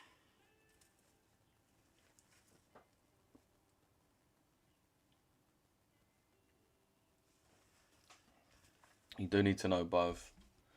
It's no good just knowing one. You need to have both of the strategies there.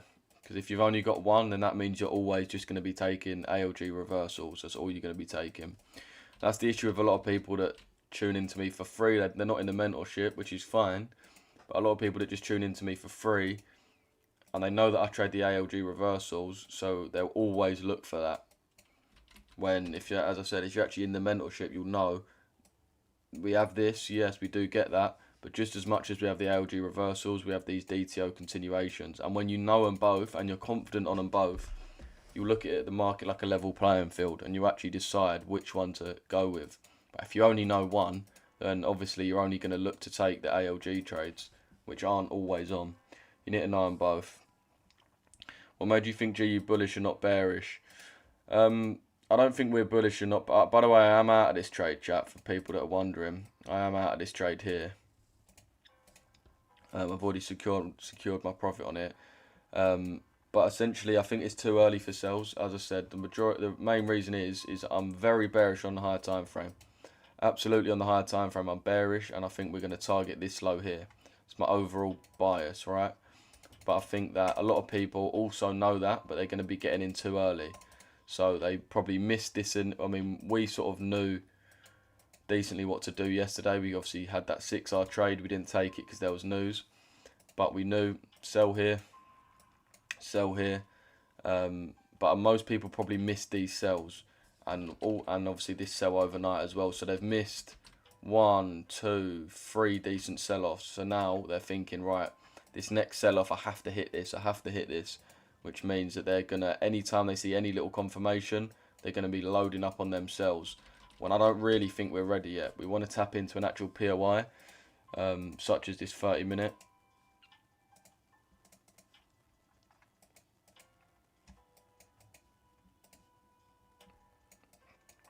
And then get the move. So, yeah, I think it's just a case of people trying to get in too early. Slow week for me. To be fair, it's actually been quite a fast week for me. I've actually seen trades basically every day. I've actually got in a I've actually got into a trade every day this week. A lot of them are on half risk though, so bear that in mind. Can you explain using volume profile? Bro, I'll tell you what, in the chat right there, that bot Rix is just sent in a link to book a call. So just book a call and put on the notes, volume profile, and we can jump on a call and I can explain that to you. It's way easier if I can explain that to you on the phone. One-to-one with you. It's a lot easier to do that.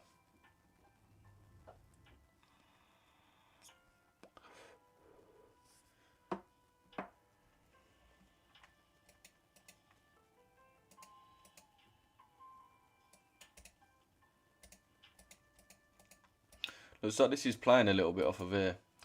Some people in the chat were saying about re-entries on this order block here. Which actually could be a decent idea. We'll keep our eyes on though. We'll keep our eyes on. As I said, I'm in and out at this point, boys. I got in and I got out relatively quickly. This was it right here. But as I said, this is only a temporary move. The main move we're waiting for is the sell. So we are going to have our eyes on for these sells. Again, I don't think that it's going to be from here though. I think price is just going to be inducing people to get in. Another thing that I always say to my members is don't be induced by a few big candles. Don't just see a few big black candles like that or a few big black candles like this and think, all right, we've got to sell. We've got to sell. It's weird what it does to your brain. Because even I do get it. You see these candles here printing and you think, oh, mate, I want to catch these sells. It's look at that momentum. It's looking so nice. Again, it's just going to play on those emotions. You can't be thinking like that. EUG, SMT, yeah, we are getting SMT. The hourly order block, a concern. I think he's, wait, what? For me, it's weird week. I trade gold, profitable but slow. Yeah, gold has been a little bit slow. But yeah, boys, essentially, when we're actually looking at it, you don't want to just see these big candles and get into sells. Because realistically, the people that are going to eat off this move right here are probably already in. Probably already got in off this order block, right? And everyone who's trying to join the move late is going to be the one that gets fucked over. So it's really hard, but you can't be thinking emotionally about it. But as bearish as this does look, we most likely are still going to continue higher. Let's look at the DXY, see what the DXY... Okay, yeah, the DXY is pushing up. We've had a nice break of structure already. We'll see how we act off this fair value gap. Past like 10 o'clock, this is the time, especially when we've got news at 12:30, the DXY might start pissing around a little bit. So let's make sure we're still paying attention to JPYs. There could be, in my opinion, sells on JPYs, but I'm just not gonna bother to try and be too clever. I can do a lot of things, but catching a fucking sell on basically a buy on this is very difficult. If you look how weak it is. If you're basically selling UJ, GJ, EJ, it means you're actually buying this right here. And if we look at it, as I said, that is just not the best option to do. If you just look at how weak we are. So yeah, as I said, I think the most likely thing on this is we do continue a little bit higher. All the early sellers that are selling off of this order block are going to get stopped out. We're going to tap into the real order block and then run. And that translates to the early buyers are going to get cooked. We're going to come down and then move. Early buyers get cooked. We're going to come down and then move. And then EJ, early buyers get cooked. Then we're going to come down and get the real move.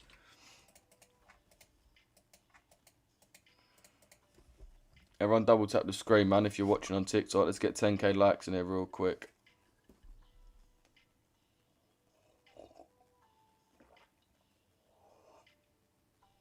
Do you do a free call? Yeah, bro. That link in the chat is getting sent in for people to book a free call with me. Once the time slots are booked, they're booked, though. So if you do want to book a free call, I don't have unlimited time. Well, I can't be in 3 places at once. So book a call now. Book your time slot now before someone else does book it.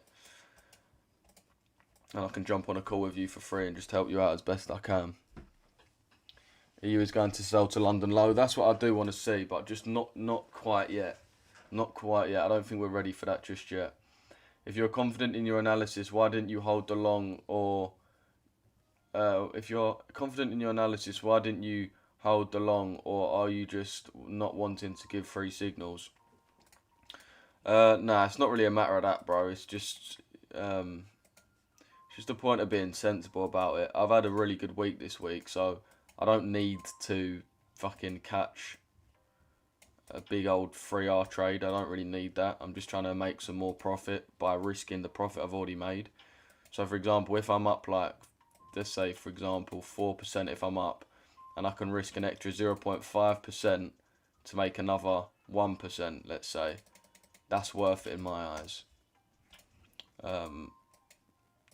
So it's not really the case of not wanting to let you man eat. I mean, I did explain it bare times, tried to stop people getting in shorts, but yeah, the main thing is I'm just playing with profits I've already made and I'm trying to make a bit more. So I had my TP. I did show the live as well. You man saw when I got out of that. So you man know I'm not capping. But I did get out here because as I did think this could potentially provide sells. Not necessarily that I think it's going to deliver sells. It's going to fucking sell all the way down and stop me out. But it may start to actually move. It may start to get this kind of annoying price action, which I do still think we're going to end up taking the high.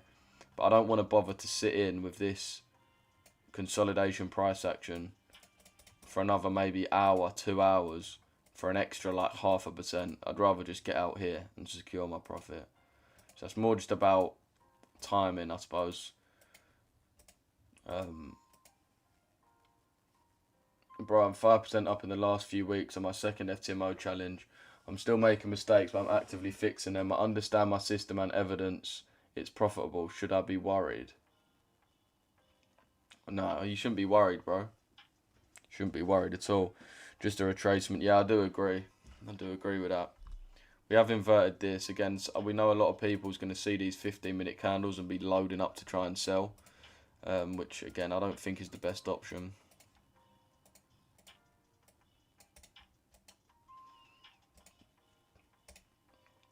We'll see how we act off this fair value gap. If we close above it, if we close above this, then maybe we'll change our tune and potentially actually look for these sells on GU. But right now, I don't really think it's the best thing to go with.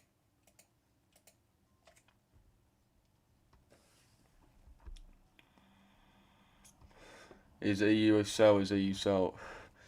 I mean, we are coming down pretty heavily. Again, the beauty of the position that we've got right now is I'm not aiming for the Asia low. This is not what we're aiming for. We're aiming for the CRT low. I'm aiming for this low here. Showed the low I'm aiming for on the daily time frame. As I said, when we have a big candle like this, we're looking for the high to, or the next candle basically, to either. So we mark out the high and the low of that candle. And we're looking, is the next candle going to close above? So break through and close above, close up here. If it does this, then we assume it's going to continue higher. If we break above, but then reject and close back in, that means for us that we reverse to that same candle's low. It's called candle range theory. And you can see the candle that we actually got obviously took out the high and then closed back within the range, which tells us we're going to trade now down to this low.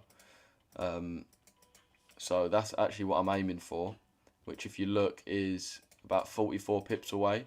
So even if you are looking to sell, there's no need to rush it too quickly. We've got this 30-minute imbalance, which we're going to mark out. So if we do close below that, then we can look to get into a position like this.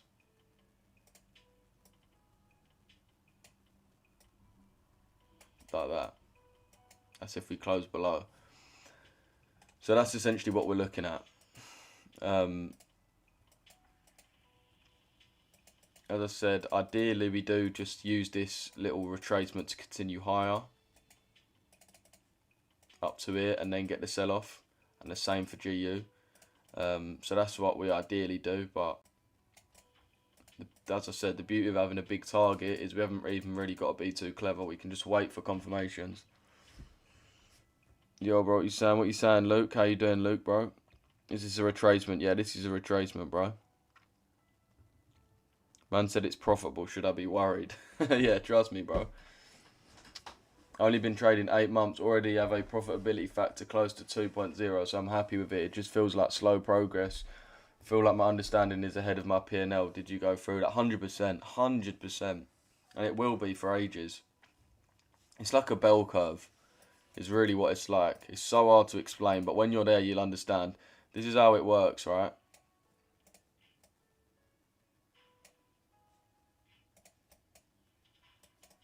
Let me draw this out. Draw this out. Let me show you what it's actually like, the journey of a trader.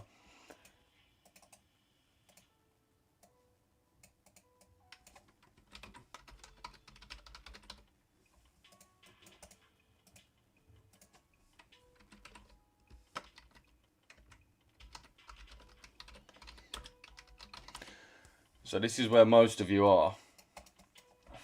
This is where most of you are, is you're on the side of the unprofitable trader. You're not a noob and you're not a professional, but you're unprofitable. And this, so you've got the knowledge, but you're unprofitable. Now the difference between the unprofitable trader and the noob trader is the unprofitable trader learns so much that they forget what is taught when you're a noob trader. Stuff like the trend is your friend, stuff like be disciplined, stuff like risk management. But when you're unprofitable, like when you're up here, you think you're like really good and your knowledge is outweighing what you actually know. Your results are outweighing what you actually know. So that's what you're talking about here. Here is when your knowledge outweighs your P&L. Sorry, so your knowledge outweighs your P&L up here. Here, your knowledge is the same as your P&L. Here, your knowledge is the same as your P&L. And most of you are in this area of disalignment right here. So the noob trader knows nothing and therefore he loses trades all the time. Professional trader knows a lot, therefore he's profitable and wins trades all the time. This, where you are right here, is you've got a high amount of knowledge, but your P&L is still negative. And that's where majority of you are. And you've got to become this noob trader to then get to this professional trader, which is when you actually look back at what you're taught as a noob trader and start doing those things, but with full understanding. So the noob trader just follows the trend because he's heard the trend is your friend, so he just follows it. That's it. The professional trader follows the trend and uses the trend because he fully understands why he should do that. The unprofitable trader doesn't follow the trend because he thinks, oh, I've learned this strategy, which means you look for this, and this, and therefore I can catch the trade. And they disregard these basic things like following the trend. But you've actually got to fully understand it to then act like a professional trader. And this is the same in like literally any other industry. Even like, it's a bit of a weird comparison, but if you think of like a chef, right, with is it Michael Pierre White? I think it's Michael Pierre White, isn't it? Or is it, what is it? Is that his name in it? Michael Pierre White. If you look at normally a shit chef, they're going to make really basic food and not really try to do anything too fancy. If you look at like the best chefs in the world, like Michael Pierre White, He's the exact same. He keeps it very simple, doesn't do anything fancy, and just does simple, good food. The person who's learning to be a chef and is trying to get their stars is trying to pull out all the bells and whistles, trying to do flambeing shit, do you know what I mean? Putting caviar on everything, sprinkling gold shavings on stuff. And it takes to actually understand food fully, and that's when you get the Monsieur Michael Pierre White, whatever his name is, Marco, that's it, Marco Pierre White, which he actually takes the same as a noob trader, as a noob chef, which is just simple shit. You can compare this to almost any different profession, but trading's the exact same. But obviously the difference between the noob chef is the noob chef does it because he doesn't know how to cook any better. The professional chef does it because he fully understands food and knows why you should keep it simple. So it's a weird comparison, but for most things you can put it into this graph here. Most of you are at this stage as a trader because you think you're smarter than really you are, so you're disregarding the shit that the noob, that you're taught as a noob, basically. Might have been a bit of a, yeah, I don't know if that actually made sense to you lot, but it made sense to me, so fuck it. Marco, yeah, that's it. Off forecast, we're not expecting a lot. Okay, yeah, apparently we're not expecting a lot during the news, boys. I don't really look into news too much, but Mace, who, there is two of us, by the way, who run Richesse, me and Mace. Been best mates for a long time, but he's very much more, not more on the fundamental side, but he's very locked in with the fundamentals. So he'll actually be able to tell you most likely what happens with news. Whereas I'm more of a technical side of the trading, so I'm more just look at price action. Obviously, we both take both of it into account, but he more leans on the fundamental side. Solid comparison, to be fair. Yeah, it is, man. I really do think it is. Did you guys learn trading together? Yeah, man. Yeah. I told this story the other day, but I remember loading up a demo account in sixth form and fucking spamming gold buyers and made like 10k on a demo account, and I straight away called Mace like, bro, oh my god, I've just found about like this thing called trading, mate. Look how easy it is. Trust me, make a demo account. Look how easy it is. And then yeah, and then fucking 2.5 years later, I actually come out the other end of it, battered and bruised, but profitable. And that's been me for the last 3 or 4 years now. What ACG account type do you recommend for people wanting to get into funded accounts? There's a few different opinions ACG offer. I always say the standard one is the best one, so I'm not actually sure of the name of it, but essentially the two phase, you need 8% for phase 1 and 5% for phase 2 would be the one that I recommend. The reason I recommend that one is number one, it's actually going to test your trading ability. So if you pass it, it means you're an actual good trader. And number two is just the ones that has always been around. Them type of accounts have always been around. These new accounts, you got to think, only reason my prop firm would add a new account is because it's harder to get paid out. They're not going to add an account that's easier to get paid out and therefore makes their business model worse. Do you know what I mean? They're obviously just going to release accounts that they're going to sell them as they're easier to pass or there's good bits or whatever. But obviously they're not, otherwise they wouldn't release them. So yeah, stick with the standard ones which have always been about. It closed below. Yeah, we did close below. We did close below.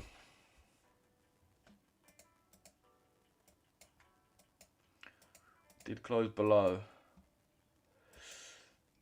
I'm still not a massive fan of these sells just yet, to be honest, boys.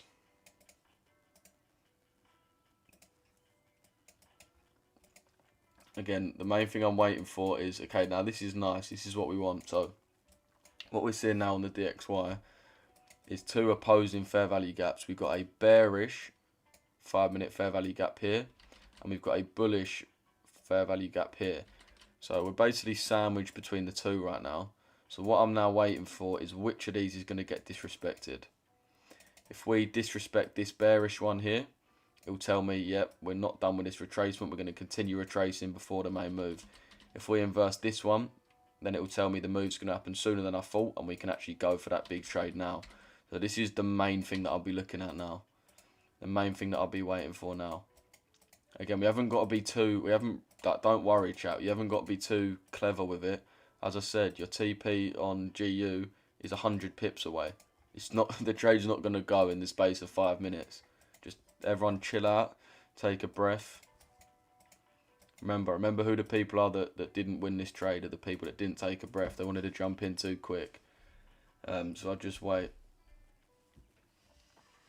Yeah, to be fair, I'm not unprofitable because I've had 3 green months in a row, so decided it was time to get funded. Now up 4% at my challenge, so would say I'm gradually moving down to that professional.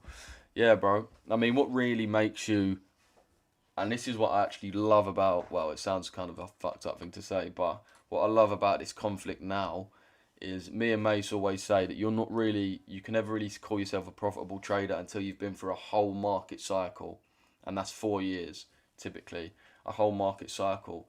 So this is my second major international conflict that I'm going through.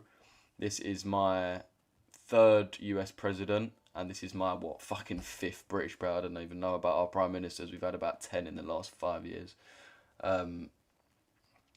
But yeah, this is what I really like. It's now my second international conflict, which that for me completes a full cycle. Russia, Ukraine, I remember when that happened. I remember how the market reacted, and now we're back here again.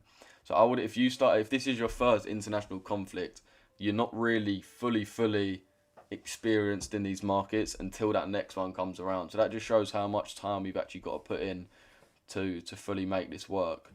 You can be making money and being profitable before that. Of course, I was making money way before this come around, but now after this, now I can say, cool, I've seen everything I need to see. This is my second war, my third president, my fifth or whatever prime minister.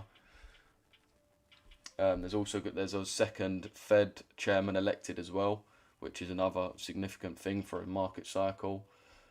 So it's good. It closed below what we think. Did you guys learn trade? Oh wait, I just realised I missed bare comments. What prop do you trade on? I trade on Alpha Capital Group, bro. So Alpha Capital Group, use code Richesse at checkout and you can get 15% off their accounts as well. I would recommend anyone who's looking to get an account, go with Alpha Capital Group. The main thing I can say about them is they have offices in the UK, so it's not some shady bullshit country that's going to be difficult to actually get paid out. They're based in the UK. Accounts are pretty easy to pass compared to others. They're pretty cheap compared to others. So yeah. But this is the main thing I'm waiting for, chat. Are we going to close above this on the DXY or close below this? These two fair value gaps are going to be the key. It basically dictates whether we are going to just continue to slowly move up to our level and then get the move, or if the move's going to happen sooner than we expected. So an equivalent for that on the DXY would be, if we invert this one here, which we're in now, then it'll be what I originally thought, which we are going to just continue down for a bit and then get the move. If we invert this one, then the move's going to come sooner than that. What the hell? Bro, what the fuck? But as I said, most likely I think we are going to continue up from here. So I'd be I would chill out on selling EU, to be honest. I wouldn't be, again, being too trigger happy. There's no need. We've got so much to aim for, there's no need.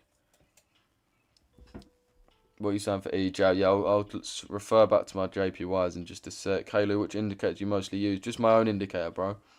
I like you want DXY to go up so I can get an entry. Yeah, this is what I'm saying about the psychology of it. Just gotta chill out, bro. How long did it take to get your first payout? About 2 years, bro. Are you looking to take GU as a trade or DXY? So DXY we don't actually trade. We just use it for a confluence. If you don't know what the DXY is, so what I've been looking at DXY and the yen basket. So this is the yen basket, what I've been looking at with the 2 order blocks. And then this is the DXY with these 2 fair value gaps.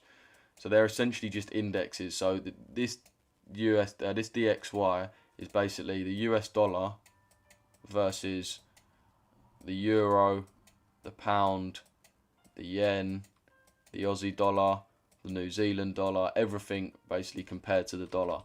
And then obviously the yen basket is the same, but just for the Japanese yen. So the Japanese yen against the euro, against the pound, against the US dollar, the Aussie dollar, the New Zealand dollar, the Swiss franc. So that's basically what we're referring back to. So we don't trade them, but it just gives you a nice overview of the pair itself. Okay, we're moving nicely as we'd want, which is to basically disrespect this order block and tap into this one. So that's going well. So we just need this to trade down a little bit more. We need UJ just to come down a little bit more, GJ to come down a little bit more, and EJ to come down a little bit more. And then we should be ready to start trading it. Again, it's just about being disciplined today, chat. The people that are going to win today are the people that are disciplined. The people that aren't going to watch this live for 5 minutes and click off because there's no trade. The people that are going to sit there, listen, learn, ask questions, and then hit the trade when it's ready to be hit. I got lucky with my first payout. It took me 24 hours on a live account. Fucking hell. Do they pay out that had 2 rejected by them? You only will be rejected if you haven't actually followed the rules. Yeah, we can check them for weakness. Yeah, exactly, Simon. I'm learning a lot, bro. I appreciate it, Lou. No worries, bro. As I said, I've just put on my Instagram story a link to book a call. So if you do want to sit down with me for half hour and I can explain or help whatever you may need, just go to my Instagram, Richesse, and you can book a call with me there. I'll make sure you do it before someone else obviously books up all the good slots. If I missed any comments, boys, just put them in the chat again. Just spam in. If I missed it, just spam it in the chat again. I just want to try and stay up to date with these comments. Morning all. What you saying, Kevin? How you doing, bro?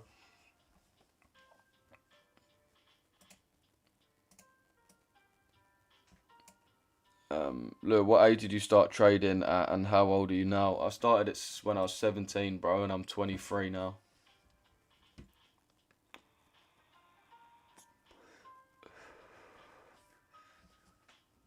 What are ACG spreads like? Very good, bro. Very good. They're not the best in the world, but no prop firms are. But they're not like noticeably bad or anything. They're just normal. They're just decent. What you saying, Slick? How you doing, bro? Yo, I had any trades today? Yeah, just this GU long, bro. Just a cheeky little GU long. How do you analyze AMD? Really important thing with AMD is to take time into account. So, this is another mistake that people make, is they look at this chart, they see a chart like this, and they see only the y-axis, not the x-axis. Yeah, we've got price down the side, but we've also got this, we've got time. So they're both just as important as each other. So if you're looking at AMD, it's important to go based off time, and realise that time is the main leading factor of AMD. So for example, with this, with the Asia session, the reason there's 3 main sessions, right? I'll give you a quick example. What these sessions typically do is we have the Asia session, which everyone knows doesn't really move much, normally just moves sideways, just sort of chops up and down, consolidates basically. We'll then have the London session, which typically manipulates, so it will take out the low of the Asia session, then maybe rally up to the high, and as we said earlier, just stop people out, as obviously I was explaining, we've already seen. So it's going to stop a load of people out. So this is the Asia session, London session, and then the New York session is going to have the main distribution move. The New York session is then going to pick up on that and have the main move of the day. So that's another way why AMD is so important to consider time with, is because it all basically runs off of time. And that same way we do it per the sessions, you do it per the days of the week, per the weeks of the month, per the months of the quarter, per the quarters of the year. So it all refers back to quarterly theory, which can be a little bit confusing when you first learn it. But again, in the mentorship, I've got a full 1 hour long lecture on that, on quarterly theory, where I break down all of this from the yearly perspective all the way down to the sessions, in like a pure formatted way you can actually judge it on. Again, if you do want to learn about that, chat, all you got to do is just book a call. Just put it on my Instagram story, so just book a call with me, and if you got any questions about it, I can answer them straight away. Okay, see how the DXY is reacting. It's nice that we're sandwiched between these two, so we can actually look for opposing things. I do think most chance is that we break past this low. Make this red.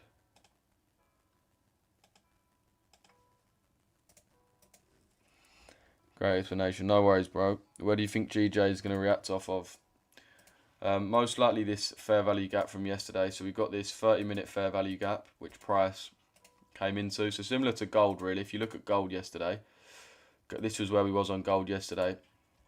We had this New York low, and we had this London low, and we had a fair value gap just underneath it. So we had these equal lows and this POI. wanted to sweep those lows and then move off the POI. Very similar to GJ, is we've got those session lows, we've got those equal lows there, we've got the New York and the London session lows here, and a fair value gap just below. So I'll be looking for these lows to get taken out, these lows here to all get swept out, and then also fill the fair value gap and then move. So that and then that right there. I'm using the 30-minute for that gap.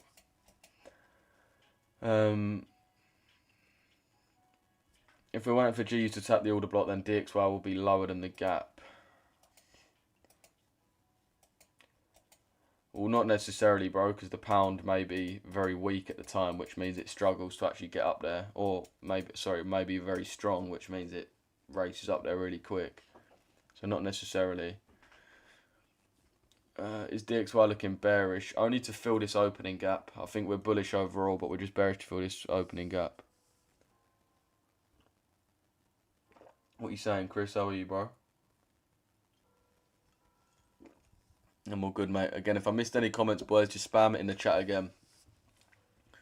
Wish I started when I was 17. Yeah, man. Well, there's no better time than today, as that old thing always says. I think it's the Chinese proverb, innit? Whereas the best time to plant a tree was 20 years ago. The second best time is today.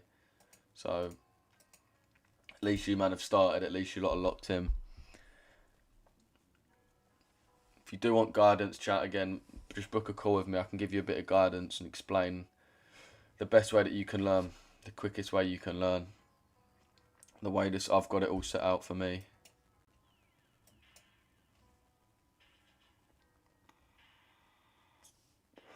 We are seeing momentum drop off a little bit.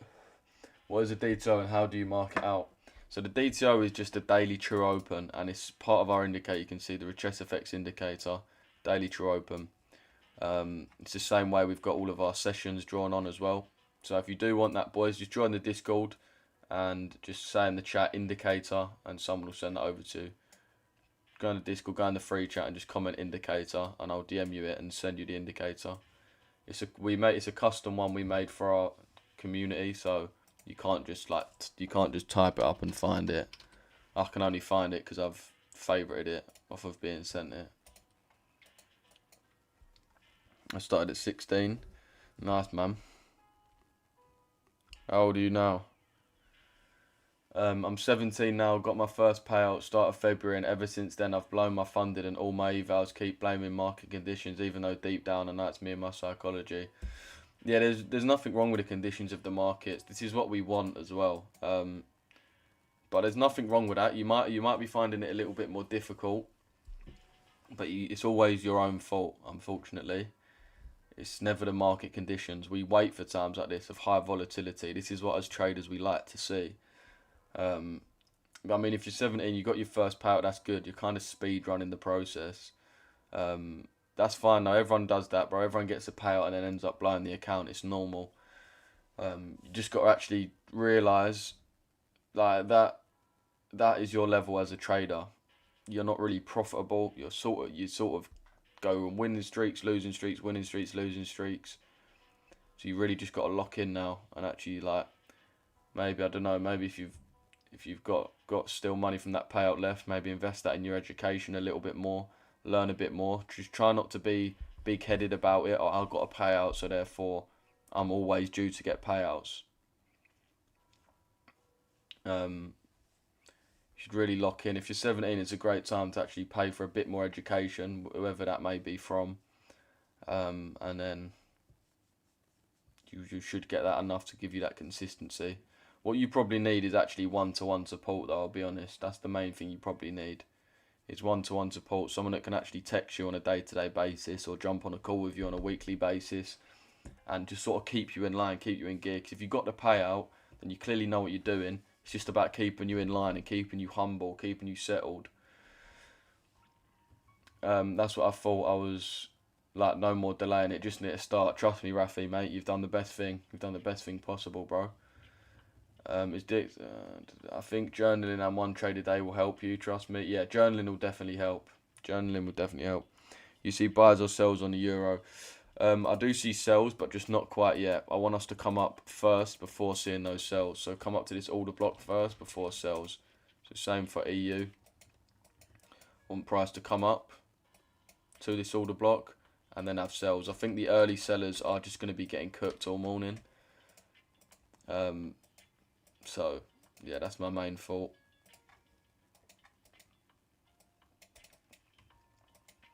I do think we're going to be selling, but just not quite yet. The early sellers are going to be punished. I'm going to make some tea and have some biscuits. It's a straight dub right there. 2.5. Mate, I love the way Jim Skin's blown up so much, bruv. Like, he's such a legend, isn't he? Such a legend.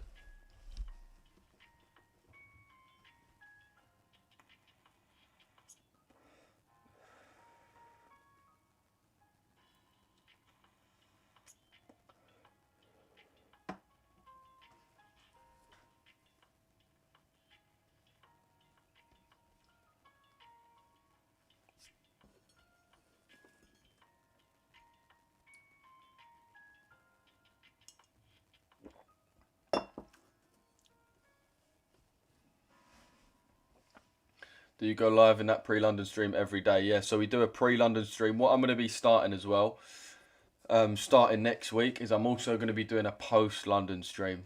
So after I jump off of here, I'm going to jump on a call with all the mentorship students and actually go through not what we was expecting, but what we've already seen.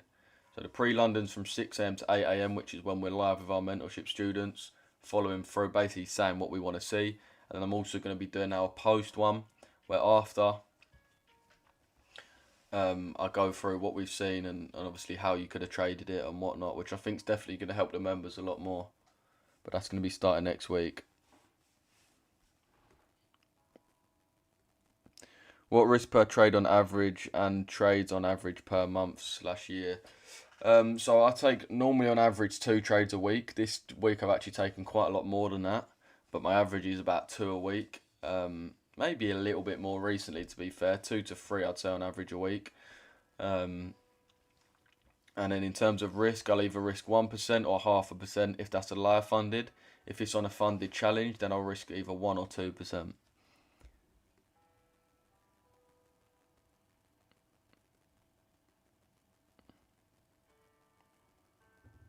We're not buy up to the area. I mean, you could, bro, but I mean, I've already done that. We've already got in and out of those cells. We've already got in and out. So again, you don't want to be chasing the market. You could buy back up. I think EU's got potential to buy back up, but you got to look at it. The current leg, the current low of the leg is 7 pips away. The target's 9 pips away. So there's not much value in that. Past the 10k, do you think I can get 100k or wait for a payout? Wait for that payout, bro. Wait for that payout is what I'd say. Just get yourself over that line, get that payout. There's no need to go too quick into it. And another thing that a lot of people don't take into account is to pass that trading goes in trends, right? In like your performance will go in trends. You'll have weeks where you do well, weeks where you don't do well, and no one can avoid that. It's going to be, even if you're a profitable trader, your P&L line isn't this. Your P&L line is same way a chart is, right? So if you've just had a week full of dubs, which has made you pass an account, you're probably due for a few losses, right? So what you don't want to do is come off of that great win streak and then double, triple down and then just catch that losing streak. So what you want to do now you've got your funded, is trade that nice and sensibly, nice and conservatively, using decent amount of risk. And you might lose your first 2, but then eventually when you win a few and you get that payout, that's when you can then buy your next funded account. That's what I'd say. But you just don't want to take on too much too quickly. Bro, I'm 2 months. Got a baby payout, but I know I can be better. How much for your mentor? I only charge £40 a month, bro. Only £40 a month. I do have one-to-one mentorship as well, if you do want a bit more one-to-one support. But as I said, I've just put on my Instagram story a link to book a call. So if you do want to book a call with me, boys, at RichesseFX, and we can sit down, I can speak to you, not about joining the mentorship or anything like that, but just help you out with your trading, see where you're going wrong and what's the best way we can help. But yeah, £40 a month is all we charge, boys. So we make it very cheap for you, man. I don't want to fucking be fleecing guys. Do you know what I mean? I do have a deal though. With that being said, I do have a deal on at the moment. If you don't want to pay monthly, you want to buy lifetime. I'm giving a free 25k funded account to the next person that buys lifetime mentorship. So if you are trying to get in a lifetime mentorship, boys, then now's the best time. You're gonna get a first account from someone else's live. Fair play. Lou, random question. What does your morning routine look like? Not much, bro. Be real. I just wake up, get a coffee, start looking at the charts. I don't do anything mad, bro. Sometimes I don't even have a shower before I start trading. I don't have a mad morning routine, to be honest. But I've just been looking at the London session every day, like every single day. The one thing you need to do in your morning routine and I know it's hard because obviously a lot of you work a job, which I obviously did as well at some point. But you need to watch this session play out. It's not good enough to watch it for 15, 20 minutes and then go off and do your shit and then come back and see how it played out. You need to watch it play through tick for tick, candle for candle, because that's going to give you knowledge on what actually happens. For example, you want to know how your emotions are. During this point, like I was saying, a lot of people after these two big candles are going to be loading up on sells. Was that what you was thinking? Because if you was, as I said, it's probably not the best way to be thinking. The morning routine's really not important. You've got to make sure you're waking up early enough and actually looking at the charts and not just being lazy and doing the bare minimum. You make more with trading or mentorship and one-on-one. Definitely more with trading, bro. Definitely more with trading. I really don't make a lot with my mentorship. As I said, it's £40 a month, boys. So you do the maths. Think of how many fucking students we need to even equal like a 5% payout on a 200k. Do you still drink the coffee if the bean's burnt? I never burn the bean. I make sure I never burn the bean. I also don't buy coffee because I don't trust them to not burn the bean. So yeah, I never have that issue. But there is nothing worse than a burnt bean. What is the theory behind these buys? DTO continuation, bro. Bro, I'm 12 years old and I'm still learning. Any advice for me? Fucking hell. I'm assuming that's a lie.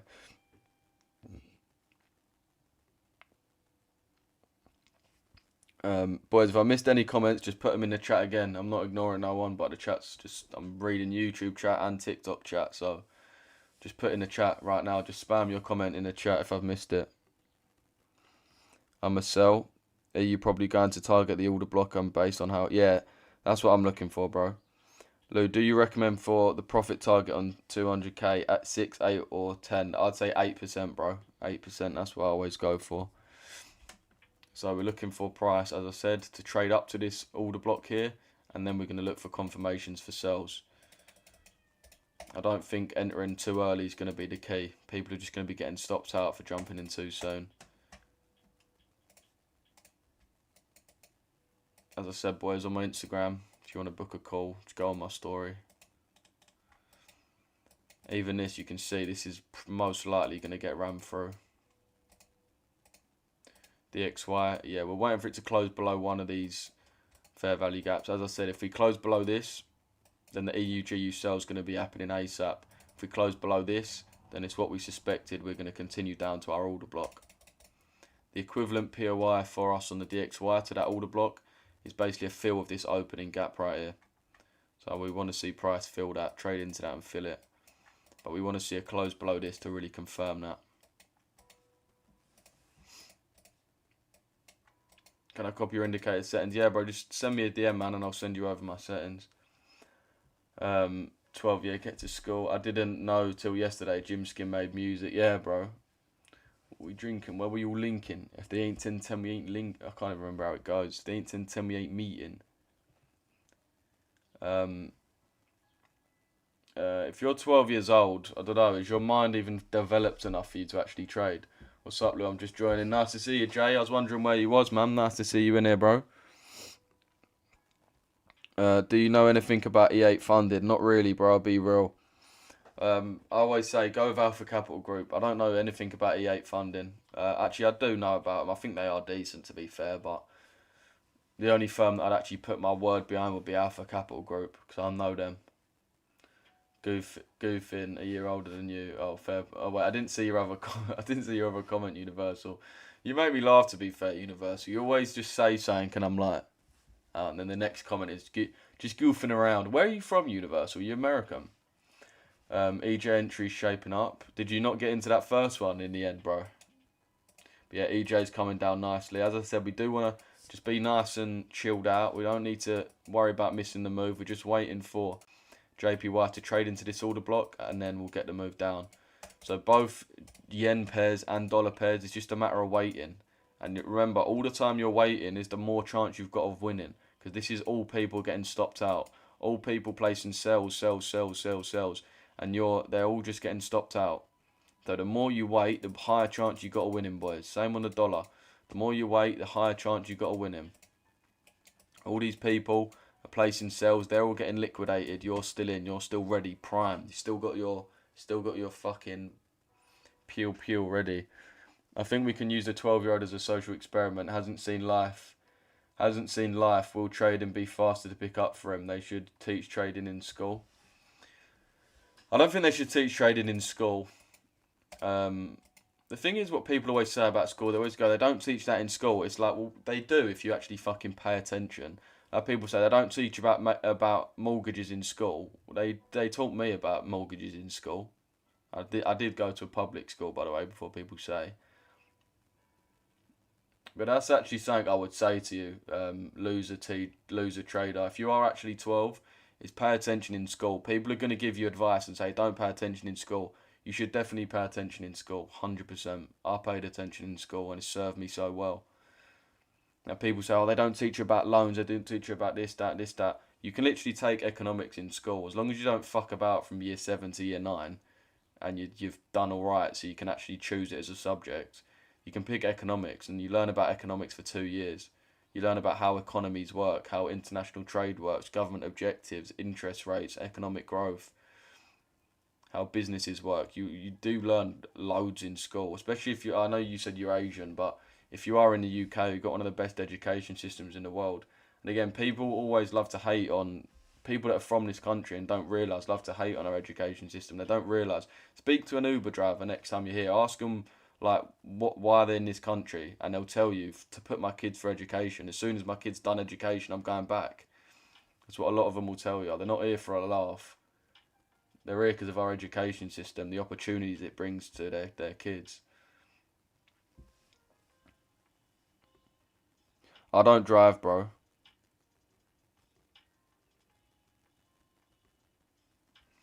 I don't drive. I need to take my test again. You will see what it is. I failed 3 driving tests and then my fucking theory expired.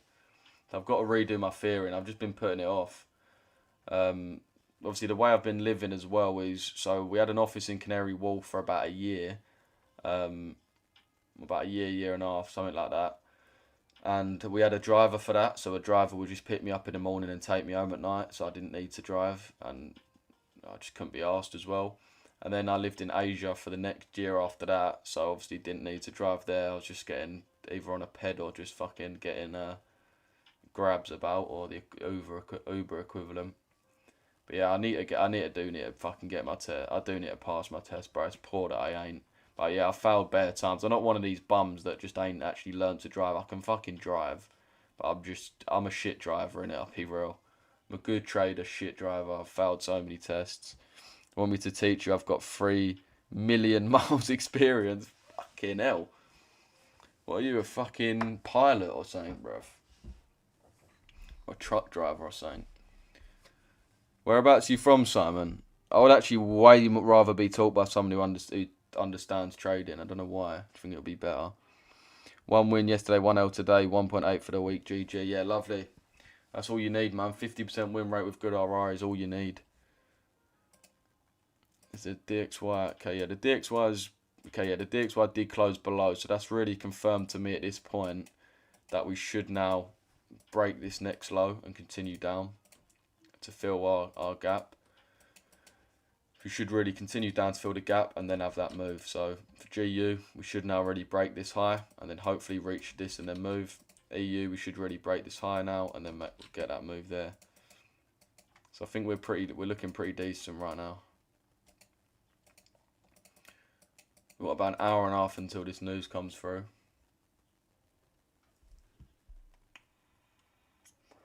I'm 27 and still haven't got my license. Mad. Um, I'm from Namibia, a fortress located far southwest Africa along the South Atlantic Ocean. Been living in Asia for the past 4 years. That's mad. That's actually mad impressive being born in Africa and actually being able to move out. That's that, like move out to another country. That's actually done bare well with that. Derby, yeah, yeah. I'm based in London, well Essex, really, bro. I'm 23, bro. Um, bro, do you know the cartoon series The Simpsons? Nah, bro. What's that? Obviously, obviously, I know The Simpsons. Yes, I do. Is known for predicting the future. Recently, I saw sharing old episodes claiming that oil would reach $200 mark around 20th of March. Is that true? Is that true? Holy confluence. Holy confluence. That's true, bro. Send that into the Discord so I can see that, man. That would be mad if they actually predicted that. Brentwood, Southend. Nah, I'm not that much Essex. I'm more like London Essex kind of thing. If that makes any sense. So I'm kind of like, I don't know what areas you'd know. I don't know if you know like Leighton and shit like that, but I'm about 15, 20 minutes away from there. But in Essex, I think it's the best place to live. I'm not gonna lie. It's a nice area, but then you're also not shielded from the realities of shit.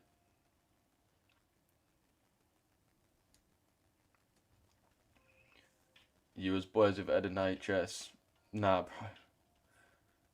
Brentwood's like Brentwood is like Towie Essex, like as bad as Essex as it gets. That man said fortress. Yeah, trust me. Didn't even notice that. Do you think they would be case given a yeah, bro? Tony, definitely, man. What about gold? I'll be bullish on gold, bro. But I just want to wait for the right time. I would again want a little bit of a retracement before getting in. So if we look at the premium discount at the current leg, so even if we look at the previous leg, right, you got the higher, the low. You want to wait for price, not in the premium. If you're buying, you want to buy at a discount. Discount, premium. So you want price to come into the discount and then you can buy. So that's the same thing really as what I want now. Is that I want price to come into the discount and then I'd be looking to buy. So wait for price to get around here. Have that sell off. Take out all the early buyers and then get in.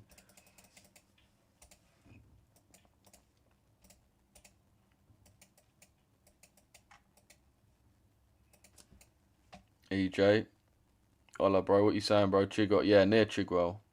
Near Chigwell.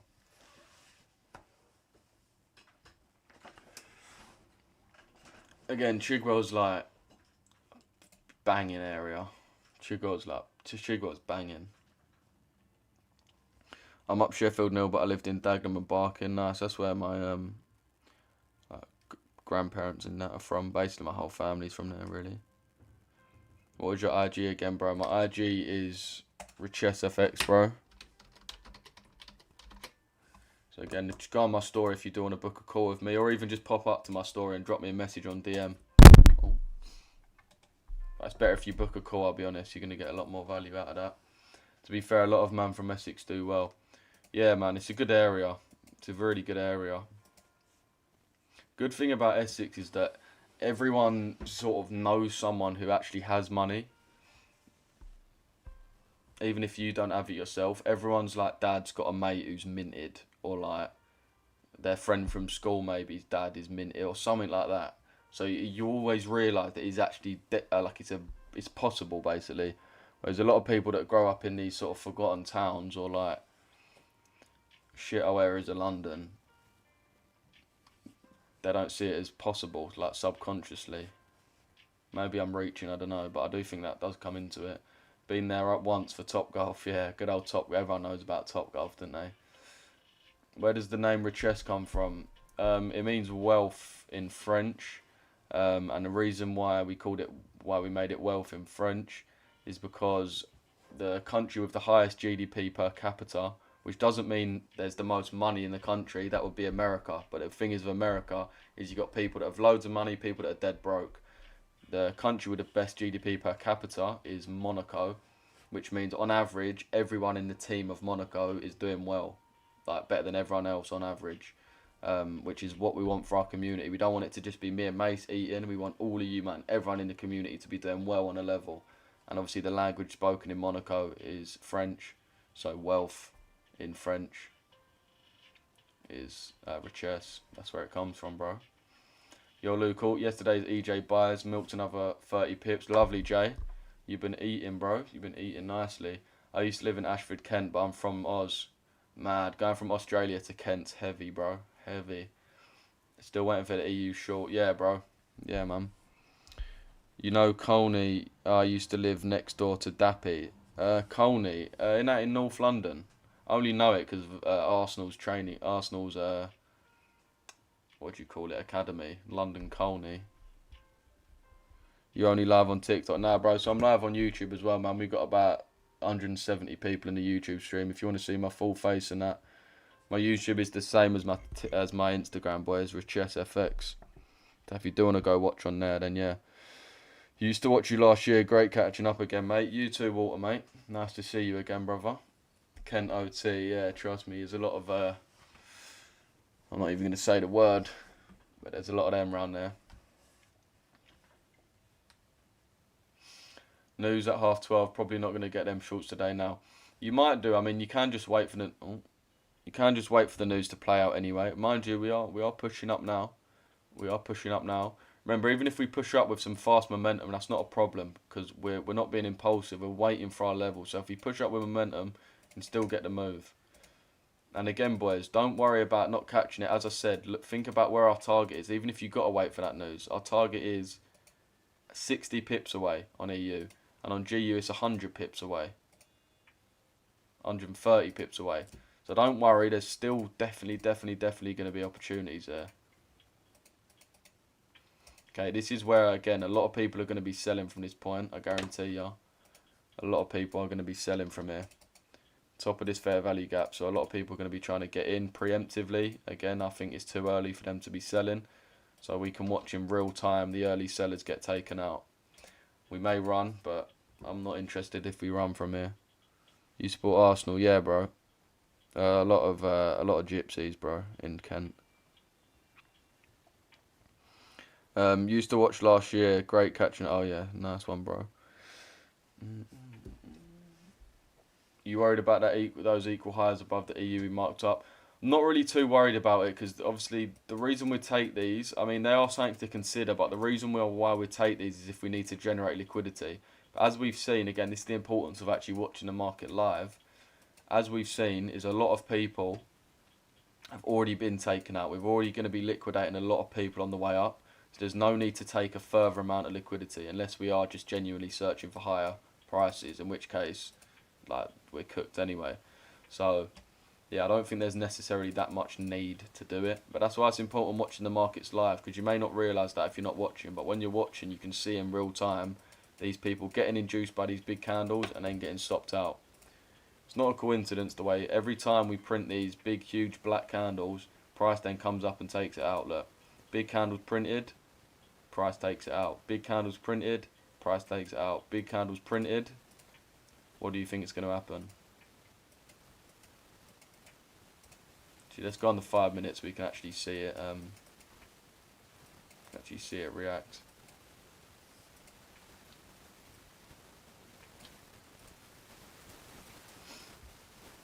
Don't get me wrong, you got a couple sites, but most of them. Nah, bro, there aren't. Been here my whole life. Don't get me wrong, you got a couple of sites, but most of them are wannabes. I swear. I mean, I don't know Kent that well, to be fair. I've only been there a few times. Like, I go fishing in Kent, so I think it's Kent. Actually, no, is it Kent?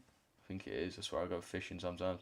Yesterday, Man City got cooked. Trust me, bro. Yo here from TikTok. What you saying, bro? Nice to see you in the YouTube. Yeah, if you are watching me and you do want to stay locked in with the team, YouTube's definitely the best place to watch me because I do upload quite a lot of videos as well, so you can get a lot more education on there as well. On top of that, I'm live for the London session. I jump off at 12:30, and then Mace, who is my best mate, who trades the same way as me, but a little bit more fundamentally, he's going to then jump on at 12:30. So you get the whole entire trading session covered by us. Best way to check daily bias. There's 3 things I use: CRT, internal and external liquidity, and market structure. Where do you go? I couldn't tell you, bro. I'm not very good at fish. I'm not into fish. I don't even have all the gear and that. But one of my mates is really into it, so I just get in his van and fucking go wherever he takes me, mate. That sounds a bit mad, but yeah. So I don't actually know, but I think it is Kent ways. Where's good to fish around Kent, Rafi? Why are you messaging me, bro? Are you trying to network or something? Wait, who are you? I mean, if I message you, I'm just trying to chat to my community and see how I can help out. Getting his yeah, that sounded mad. And sometimes he takes me up the arm. No, I'm joking. But let's see how this candle reacts. Let's see how we react off this. This is a pretty important site because if we, as I said, move past this high, then we're pretty much within our order block. But this is a really important thing to take notice of. Let's check our yen basket as well. Again, yen basket's giving all these, it's kind of moving a little bit. I think these people are going to get stopped out. I think we're going to see people jumping in from here. They're going to get stopped out and then we're going to get the move later on. So I'm still not at our level. Remember, GJ, we want to take this low first. UJ, we want to come into this order block first. I know we can't really see it. UJ, we want to come into this order block first. And EJ, again, we want to come down a little bit into this order block first.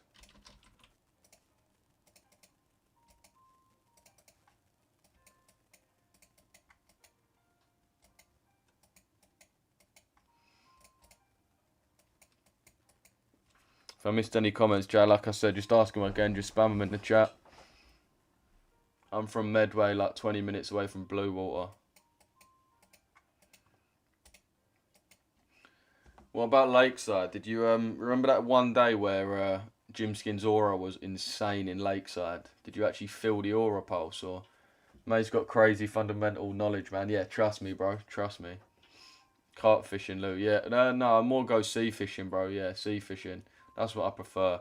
Because I'll be honest, I don't massively enjoy fish. Like, I don't know, carp fishing. I've never actually been. Well, I have been, but whenever I've gone fishing since I've been like an adult, it's always been sea fishing. I prefer it more, man, because it's like, I know you only just catch dogfish, but it's just more fun for me. I think it's more fun. Plus, you can plot up, you can have a drink, you can go for some fish and chips after. It's more of a day, rather than I feel like lake fishing is more like you're fishing. Like, do you know what I mean? Is that stupid or?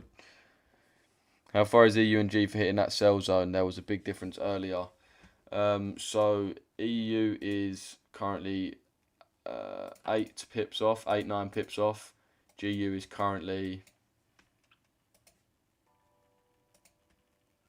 17 pips off. So yeah, there's a bit of difference there, but that could easily be changed. Bear in mind, overall, if we look at EG, we know EG is bearish, which means overall the pound is actually stronger than the euro because this pair's moving down. So overall, the pound is stronger. The only reason why the euro is closer to its POI is because in the last sort of few hours, it's had this push up, which meant the euro's gained movement over the pound. The euro's actually managed to push up a little bit. But as soon as this returns back to normal, which would be the downtrend, which is the norm, we should go straight back to, obviously, as I said, the pound being stronger, and therefore the pound moving up quicker than the euro. So it's not out of the question that we both hit at the same time, which is obviously what we do want. These people that sold from this order block, I know, are holding on for dear life.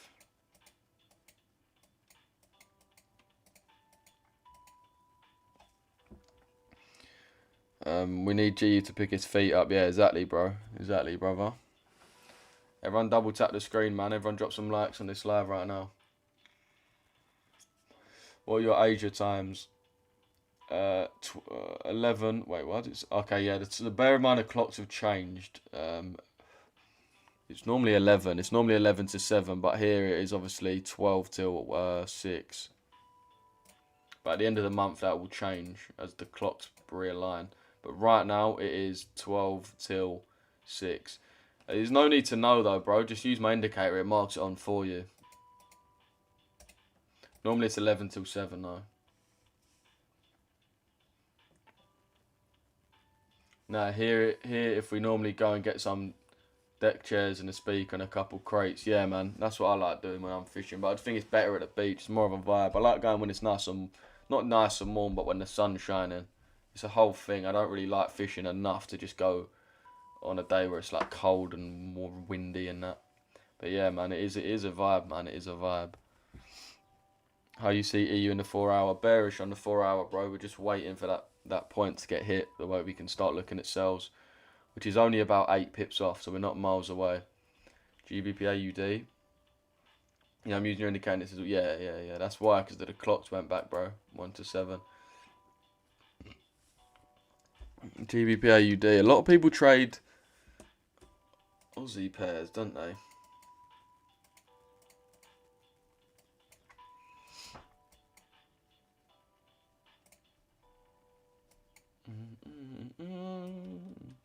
We are getting bullish CRTs on this. So what I mean by that is, again, we've got this big black candle. That big black candle there, and price has tried to push below it. You can see came below it, came below it, came below it, but every time we rejected and ended up actually closing back within the prior candle range. Now this tells me that price has kind of run out of steam, and also that the buyers are done with this. So the buyers have made their money. They don't want to push the market down any longer, and the buyers are starting to actually pick up a bit of strength. So I do think that there is a kind of a good likelihood that we trade up a little bit higher, potentially into this candle high. So I do think buyers, as much as we are very bearish trend-wise, I think buyers are kind of good. And the good thing about that is you haven't really got to worry about the manipulation of EU-GU, where you've got to worry quite a lot about the manipulation. Because on the likes of these, as I said, everyone knows we're in a downtrend. So everyone's seen these sells and they're trying to catch the move. So it's going to be a lot more manipulative when we're actually there. Versus, as I said, something like GBP AUD, where we're in a downtrend. So it takes some actual balls to actually buy here. And it takes a bit of skill to try and see that. So you can just place an entry and not have to worry too much about being manipulated. So I would look to enter off the daily true open, personally. So I would look to go something a little like this. Don't get me wrong, it is counter trend, so it's still going to be risky. But this is what I'll be looking for. That's what I'll be looking for, bro.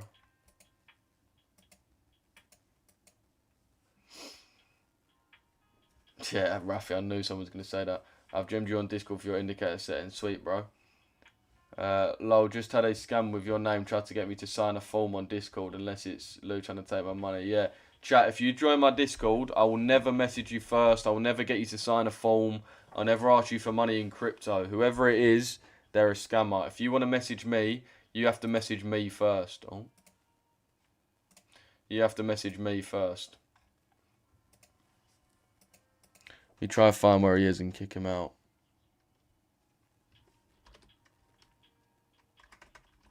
See, the geezer's got me blocked, so I can't even see him, which is so jarring. Absolute scum of the earth, man. Scum of the earth. People like that.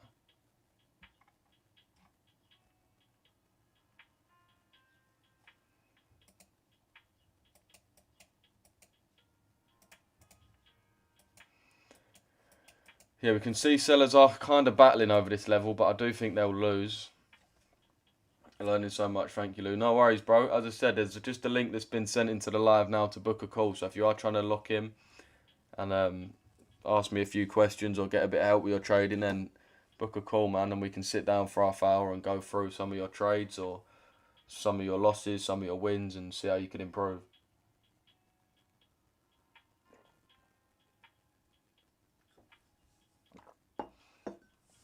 How long you been trading? About 6 years, bro. About 6 years. I do think the sellers are going to lose this level. Let's do our old daily check of BBC News. I do like doing this, see what's going on in the world. Live, cargo attacks reported on 3 more cargo ships in the Gulf. Okay, they are absolutely bodying all these ships.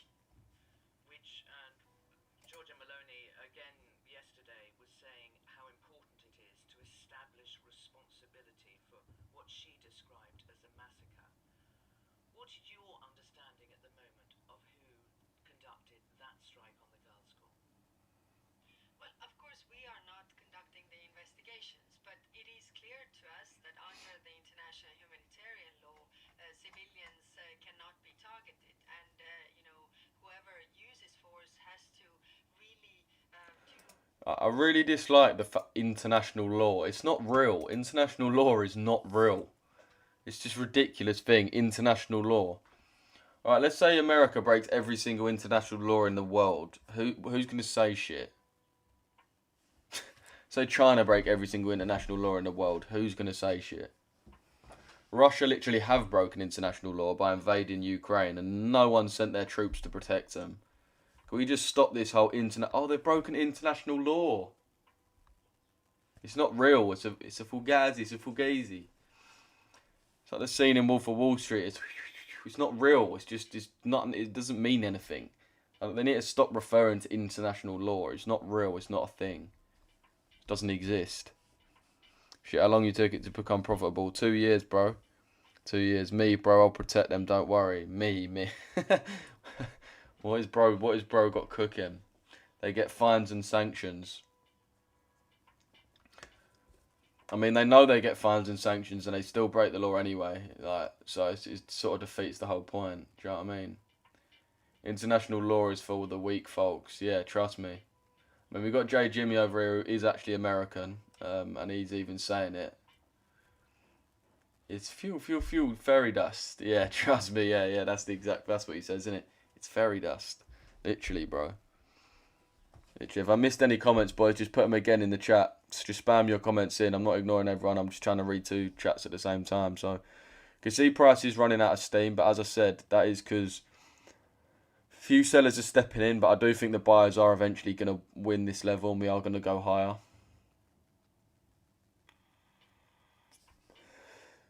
Low, exactly. It's dumb. Yeah, trust me, bro. Pushing 30k followers, Lou. Big up there, for real. Yeah, how many followers? How many subs am I on YouTube?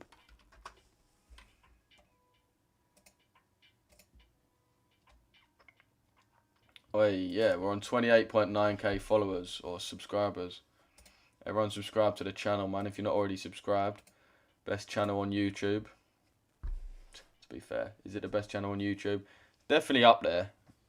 Slightly biased because I am the owner of said channel, but I'm not American. You know, I thought you was American, Jimmy. Jimmy. Oh, but yeah, no, it is true. Why aren't you trading gold, man? I normally just stick to Forex pairs, bro, but I can have a look at gold if you want. You let me know what you're seeing on gold, and I'll give my thoughts on that. Slowly getting there. Trust me, bro. Did you take a move this morning or just assess the markets within your channel? Yeah, we did take the move. As I said, that's why you should watch on YouTube. If you watch, obviously, my MetaTrader is on my phone, so you can't really see that. But if you're on YouTube, I do show my P&L whenever I get into a trade, or if I win a trade, or if I lose a trade. I can show you on the live now.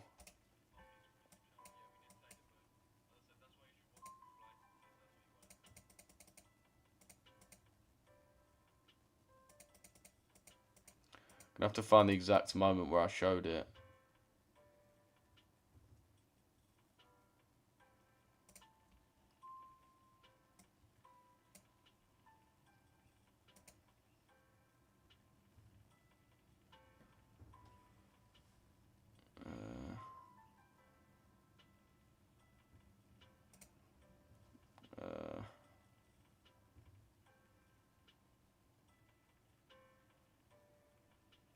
Chat, when was it? When did I show you my P&L?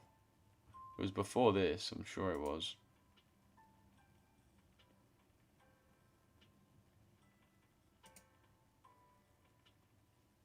Must have been here at some point, surely.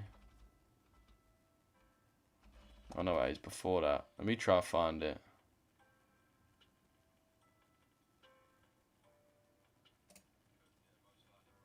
Is it here? Oh, fuck knows, but I did show these lot. You can rewind the live if you can be asked. Lamella just clocked. I wasn't actually sub. WTF never hit a sub button so quickly. Come on, bro. Big up Flow State, man. Appreciate that, bro. I'm African from Kenya. Oh, swear. I thought you was American, bro. I don't know why I thought that. Big up all the Africans in here. Big up all the All the Kenyans in here. Don't forget to turn on notification to yeah, boys. When you subscribe, make sure you hit the notification bell. Most people only say that to just beg it, but where I go live every day, it's just a lot easier because you get a notification to your phone when I've actually gone live in the morning. It is always at 8:30, but sometimes it's 5 minutes after or something, or 5 minutes before. So just yeah, make sure you click the bell. You see cells after, yeah, that's what I'm seeing, bro. I'm seeing cells, ideally. Big up the Chigwell, massive. I ain't from Chigwell, but yeah, big up Chigwell anyway. Um,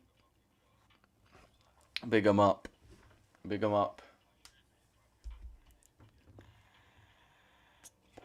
Big up the Chigwellians. It's a heavy firm in Chigwell, I'm not going to lie, mate. You got Sir Alan Sugar there. You got David Beckham. You got a lot of Brers. Man, price moving kind of slow. Yeah, let's have a look at EJ. Okay, yeah, EJ is moving down. If we look at the yen basket again, all these little candles that are giving bearish, I do think they're all going to be eaten up. When we get into here, this is going to when we're going to have the main move. So it's this order block from here. So I said the reason why what makes this a good order block, in my opinion, this one here, is because number one, we filled an objective. We actually filled a fair value gap, which is an objective that it actually completed. Number two, we've got a fair value gap below it. And number three, it's actually majority of the candle is a body rather than wick, which are three confirmations we look for. Okay, nice. Yeah, GU's actually screaming past this level now. Perfect, just as we expected, boys. So EU should be not far after. I'm sorry if you entered sells, you are about to get cooked. So far, so good on this market, boys. So far, so good.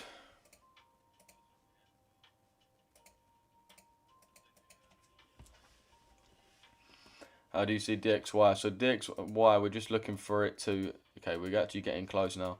So the DXY, we just want it to fill this imbalance and then have that move up. So not in the imbalance, rather than new week opening gap. Just want to fill the gap and then have that move.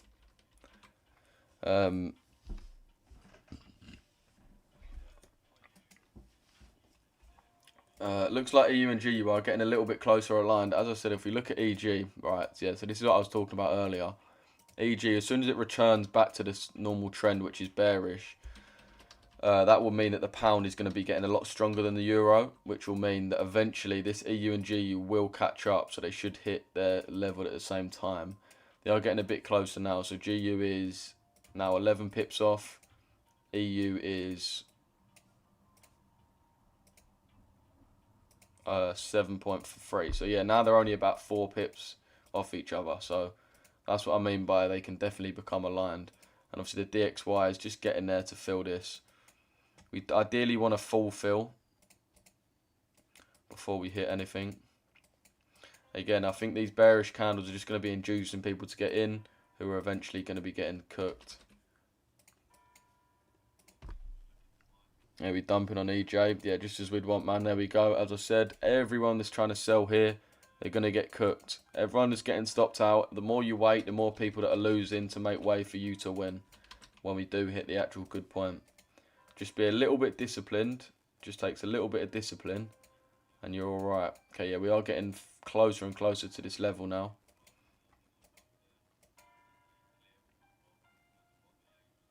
UJ moving, sort the contract out. Yeah, bro, what? Where are you at right now? How many funded you got? How are you doing? Because you've been cooking recently, bro. You got a limit placed on the EU sale. Not a limit, bro, because we may be a little bit close to new. So I haven't limited it. I'd more be waiting for a reaction. Biblically cooked. Come on, come on, Rafi. Biblically cooked. I'm good, man. I want to start trading at 18. Just finish my Form 4. Yeah, trust me, bro. Shout out to my live every day, man. We help out as much as we can. Appreciate the kind words, Jimmy. Can see the reason the euro's struggling is because the euro's just got very weak, as it has been recently. You can see the DXY is still, actually to be fair, the DXY is kind of slowing down a little bit, which is partially why as well. I'm on EJ shorts. Yeah, I'm just waiting for EJ buys, but I do think it's nice that you've managed to capitalise on that. As I said, chat, there's a link on my Instagram story right now to book a call with me if you do want to book a call. If you do want to get a free week in the mentorship or signals as well, boys, just go to Alpha Capital Group and use code Richesse at checkout to give yourself 15% off your next prop firm challenge. Send me a screenshot of you using code Richesse to get 15% off, and I'll give you a free week in the mentorship.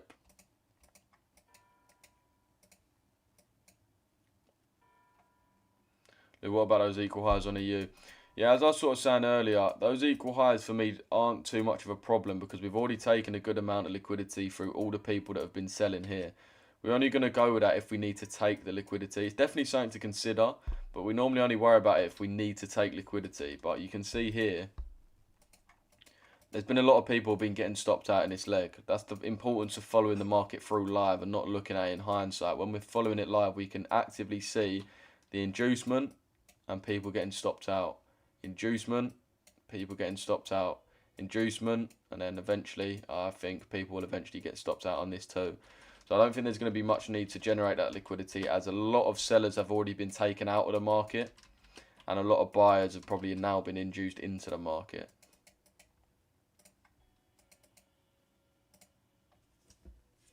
Let me quickly put my phone on charge. GU getting close. Yeah, man, they are getting closer and closer.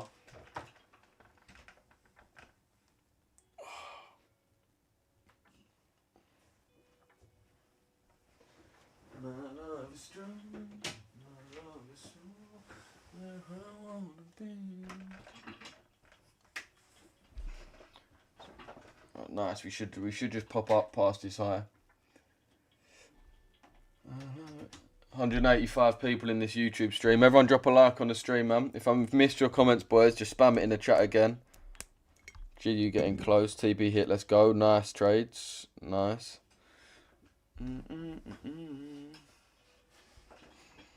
What is better in terms of RR, EU or GU?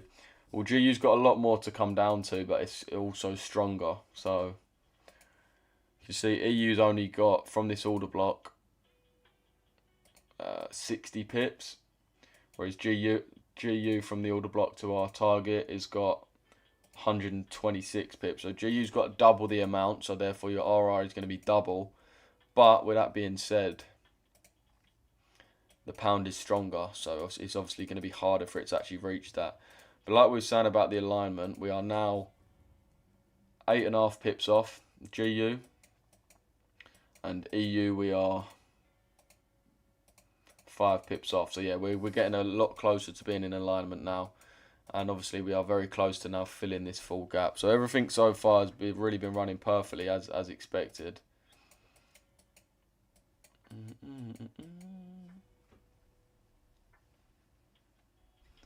Trading in big 26, bro. Pack it in. Okay.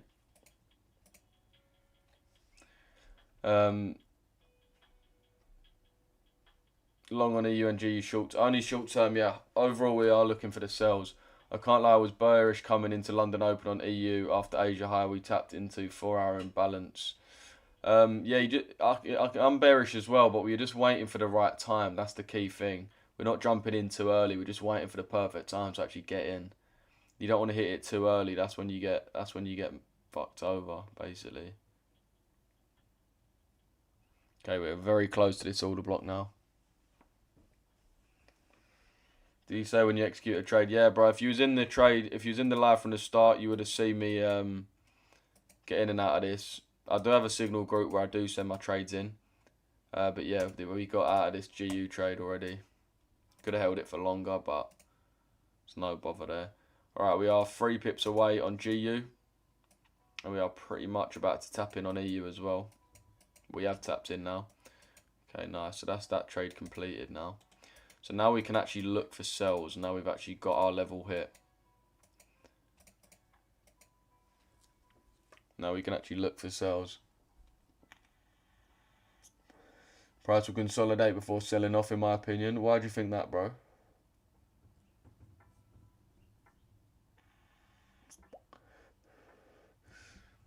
What was your decision for GU to be bearish? Just the overall trend, bro. It's clear from the current trend and the CRT targets we've got that GU is bearish. But the reason why I went for buyers earlier on is because it's just basically, right, we've got our target, we've got our manipulation here, and we've got our target here. Now, what a lot of people would have done is seen this, missed this sell here, seen it, but missed this sell, and then missed that sell yesterday, and then missed that sell over the Asia session. So now they're going to be clucking to actually try and get into a sell. So as soon as they see any little confirmations, like these black candles forming, they're going to be trying to execute on sells. Now they're going to get in too early and end up getting stopped out. And that was basically our theory behind it. So I am bearish overall, but only once our POI has been hit. So now we can actually wait for confirmations. Remember chat, our target is a very long way away, so we haven't got to be too trigger happy. We're going to wait for solid confirmations and then till we're happy to execute, and then we'll execute. Yeah, that 1 hour order block, C Montana. Okay, Queen, you're going to have to go, darling. Don't know why I called you Dart. She's actually got a phone number in her bio as well. Get out of my life. If I missed any comments, boys, just put them in again. Tapped in EU. Yeah, a few people in the chat are entering off of a live execution. You're going to prefer EU or GU here. GU looks more comfortable to short, plenty of inefficiency to clear side. EU weaker but less targets. I would more be favouring EU, bro, just because the pound has typically been a lot stronger. It just has been a lot stronger, so it's a lot harder to actually find an entry for it. I'm looking at EU or GU buys, and this is what I'm talking about, chat. This is exactly what I'm talking about. This is why we're looking for sells. No, no offense, but people are going to be chasing the move. People would have missed this move.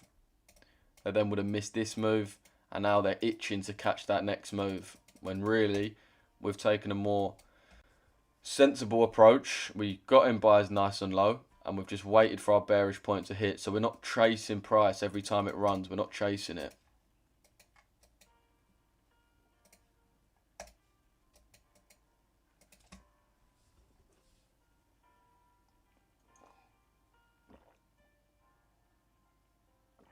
Do you trade paper? No. What are your confirmations to execute? Mainly market structure shift and IFEG. Obviously, momentum comes into it a lot as well. Again, if you do want to know a bit more about how you can look for confirmations or whatever, just book a call with me, bro. We can sit down for half hour and I can explain exactly what I'm looking for and exactly why I'm looking for what I'm looking for, and just help out your trading in general. Jokes, I'm looking at sells. Holy psychology. Bro, if you're looking at buys, then look for buys. Don't let me sway your opinion. I could be wrong. Do you consider the wick of the order block? I do, bro, yeah.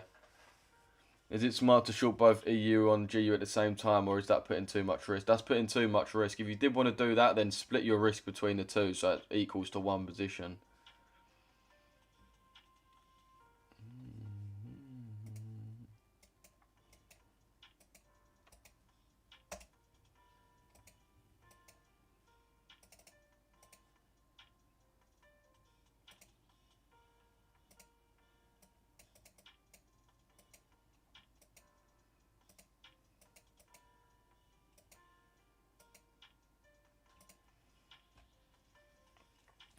So that's on the lower now, we're just waiting for our confirmations. Obviously, GU did come a little bit short, so I'm mainly going to be approaching or looking at EU. Bro, what's up with the profile picture? I thought I'd change it from what it was before, so I just took a picture and put it on my profile. Also, what's up with your profile picture, Seth? It's just a bunch of squiggles. That's what Mace was hoping for. Yeah, bro. Nice. Let's just see how we react. We need these this low to be broken in order to have a market structure shift. As I said, boys, our target is well away, so we haven't got to be too predictive and try and jump in right now. There's no need to do that. We can wait because our target is all the way down here. We're 50 pips away from our target, so there's no need to rush it at all. Sitting on the lower time frame now, just waiting for that reaction.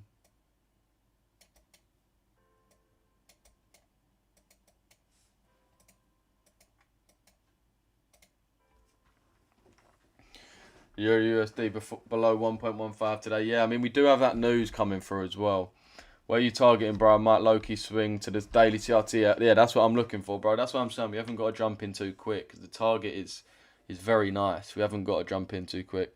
New York today going to be fire. Trust me, boys. If you do want to go on the New York Live, Mace will be on a different TikTok account. He'll be on his own TikTok, but he'll be on the same YouTube. So if you're trying to watch me for the New York session, watch us for the New York session. Go to the YouTube. We've got 190 man on there pretty much now. Richesse Effects on YouTube, boys. Drop a sub, and I'll be jumping off at 12:30, and he's going to be jumping on at 12:30 on the YouTube. So my YouTube is Richesse FX. Same as my Instagram. That's my YouTube and my Instagram. I've got a link on my Instagram if you want to book a call as well on my story.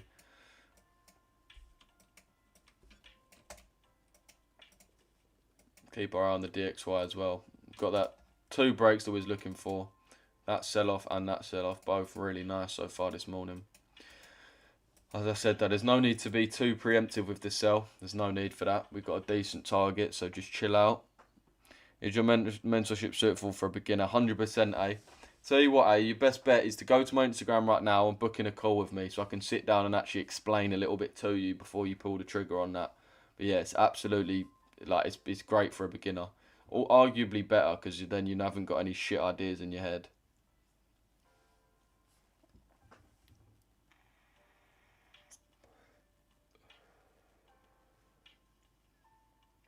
Can you chart check, Lou? Right, let me have a look at the chart check, boys, as this is sort of playing out a bit. Yeah, what you saying, EU Boogie? You hit $3,000. You hit $3,000 yesterday. That was a beautiful trade as well. Trust me, I'm not gonna lie. This week we've been cooking. Maybe we made 1.5 today as well.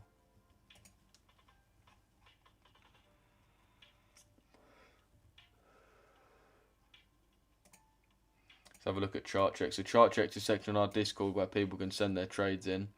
See, look, this is exactly what I'm talking about. Look, GU shorts. This is where people are jumping in too quickly.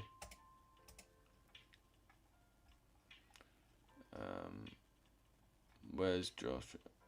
Okay, this is Josh's. Okay, you're aiming for quite a lot, to be fair, Josh. Fair enough. Yeah, it's a nice trade. Have you secured any profit, or are you just... Right, let's read his reasoning. Reason for trade. We can see that price failed to break previous highs during Asia. Price itself showed weak bullish momentum on a higher time frame. Price had a breaker structure during London and a retest of a fair value gap which was in the OTE. We mitigated 100% of the OTE and retraced, closing within the OTE. So yeah, basically rejections here, and we got the confirmed breaker structure, and then price came back to the OTE. Yeah, lovely trade, man. Lovely. Played, Lou. Appreciate that, bro. As I said, we're just waiting right now. This is probably going to... Yeah, perfect. So as we're pissing about on EU, GU's actually managed to make its way to that same order block.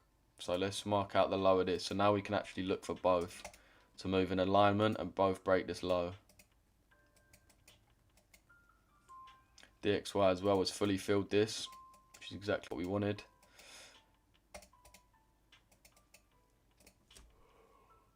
So if we look at Euro GBP, as we said, it's just returned back to that trend that was expecting, that bearish trend.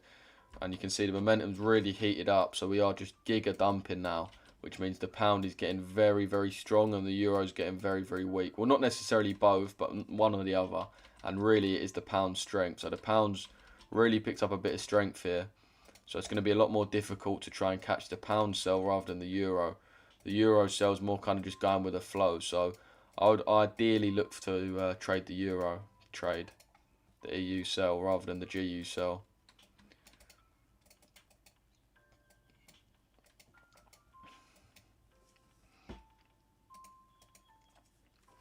Thoughts on NAS 100? Let me know. I don't actually trade NAS, so let me know what you're looking on it, bro. Then I'll give my thoughts.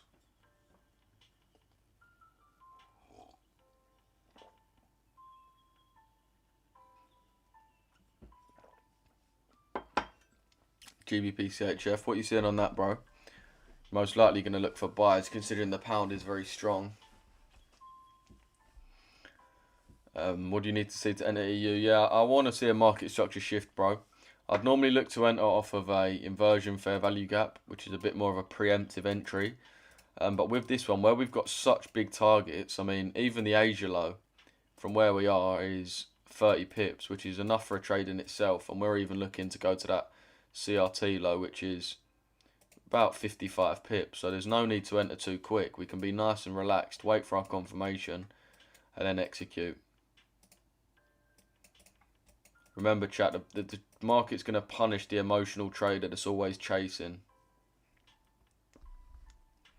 Look, we got red folder at 12:30. What's the rules around that with ACG news?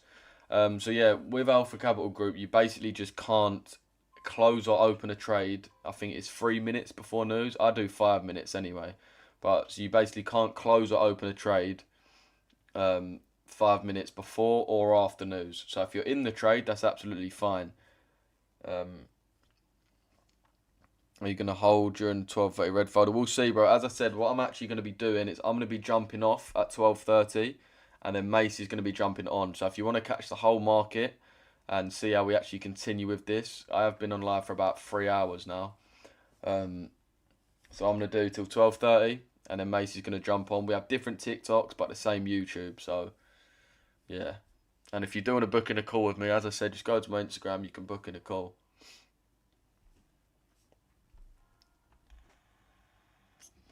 Yeah, pretty much flow state, yeah. Pretty much.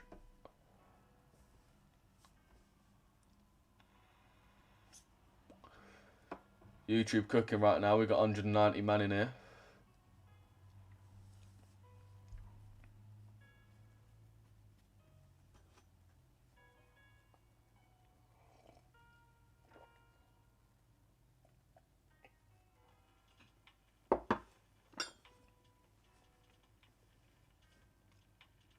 Well, if it hits stop loss within 3 minutes of news, well, that's the issue, bro. That means you've got to get rid of your stop loss. You've got to get rid of your TP. So that counts as a breach if that happens. Okay, let's see if we get. Who's saying US? Let's see if we get the break first before I check any other pairs. I might be done for the day. Fair play. Yeah, Goma, that's the idea. Okay, nice.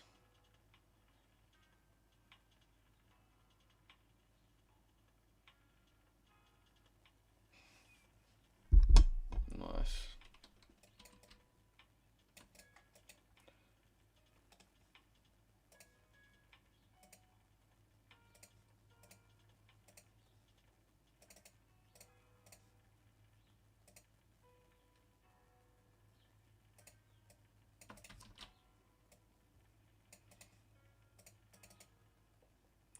Who's Robbie looking to get in?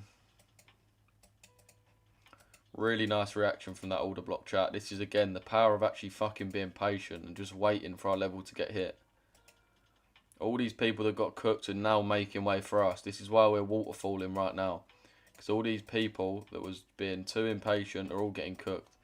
Be a nice confirmation if we can actually close below this as well on the 5 minute. It will be even more of a confirmation. You can see again, as soon as we filled that gap, we start seeing that reaction.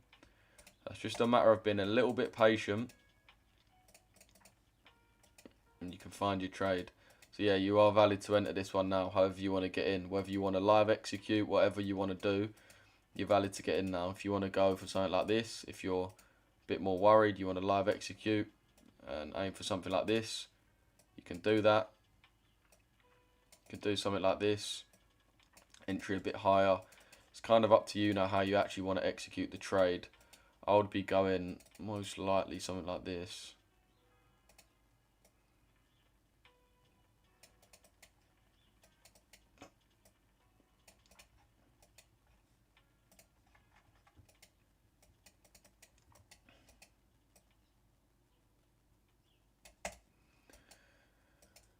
Most likely something like this is what I'll be waiting for.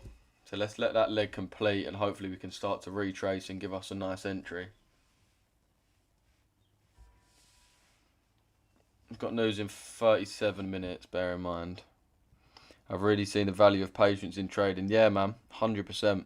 Hopefully this live just showed that to you, man. The power of just being a little bit more patient than everyone else. Bear in mind how impatient every other trader is. If you can just have that extra degree of patience and confidence, you'll be absolutely fine. If it helps you being in this live to be patient, then just tune in every day, man. We do the same shit every day.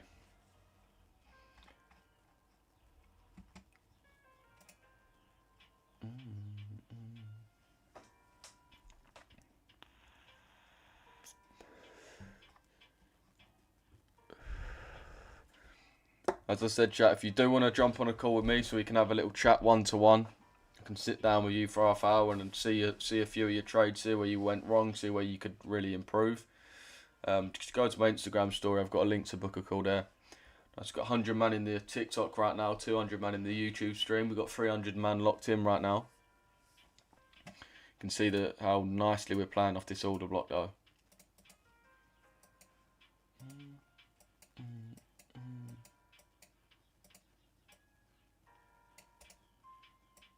Just wait for this. It should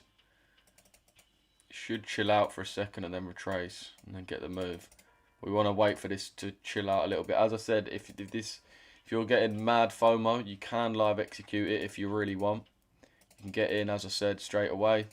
Stop loss on the high. TP at your higher time frame target. The only issue with that is then it's a question of, is the juice worth the squeeze at that point? Because you are trying to catch, to be fair, 45 pips for a 3 hours is really not bad at all. So even a live execution isn't the worst idea in the world. I do want to wait for this to actually chill out a bit first though.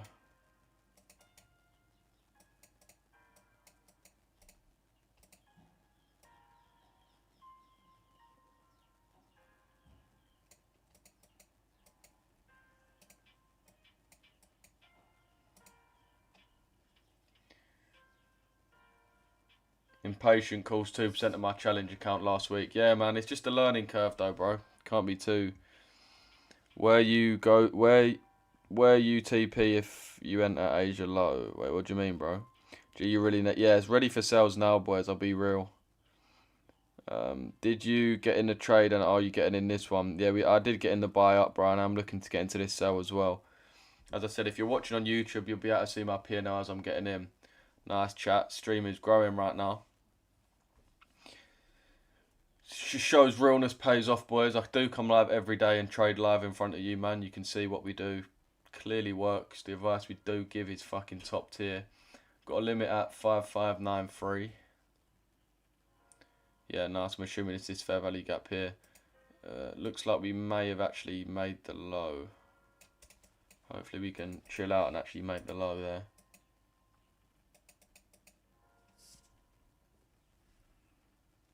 What are you trading? This is Euro USD, bro. Let's actually have a look at GU as well while we're at it.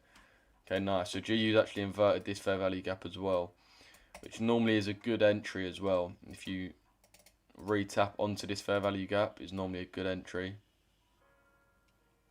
We didn't actually, just about came short of our order block on GU, which is a bit not nice, but is what it is. GU's obviously a lot stronger in general as well, so it's going to be a little bit harder for GU, but okay, nice. Hopefully the low is in.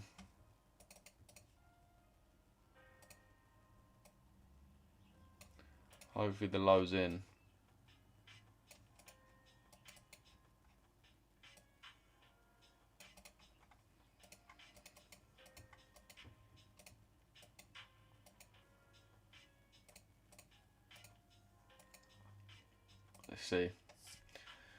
Let's see, boys. What time frame? 1 minute right now, bro. It says in the bottom right. GU, what EU sells? EU's a little bit more optimal for me.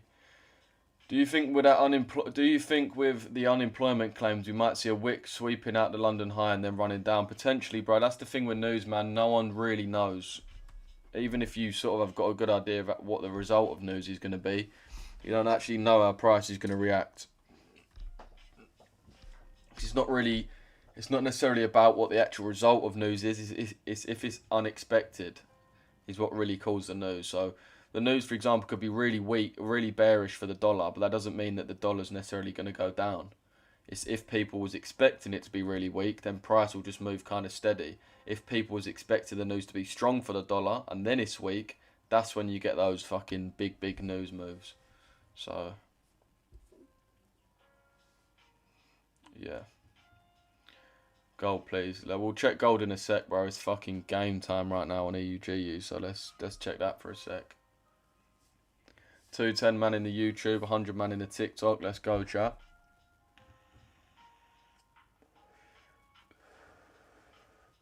How did yesterday's 5RR trade go? What one, bro?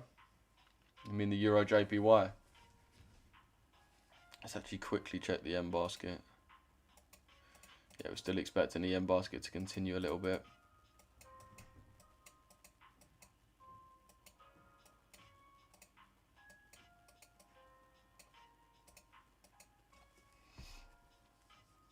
Entering on 593. Fair enough, bro.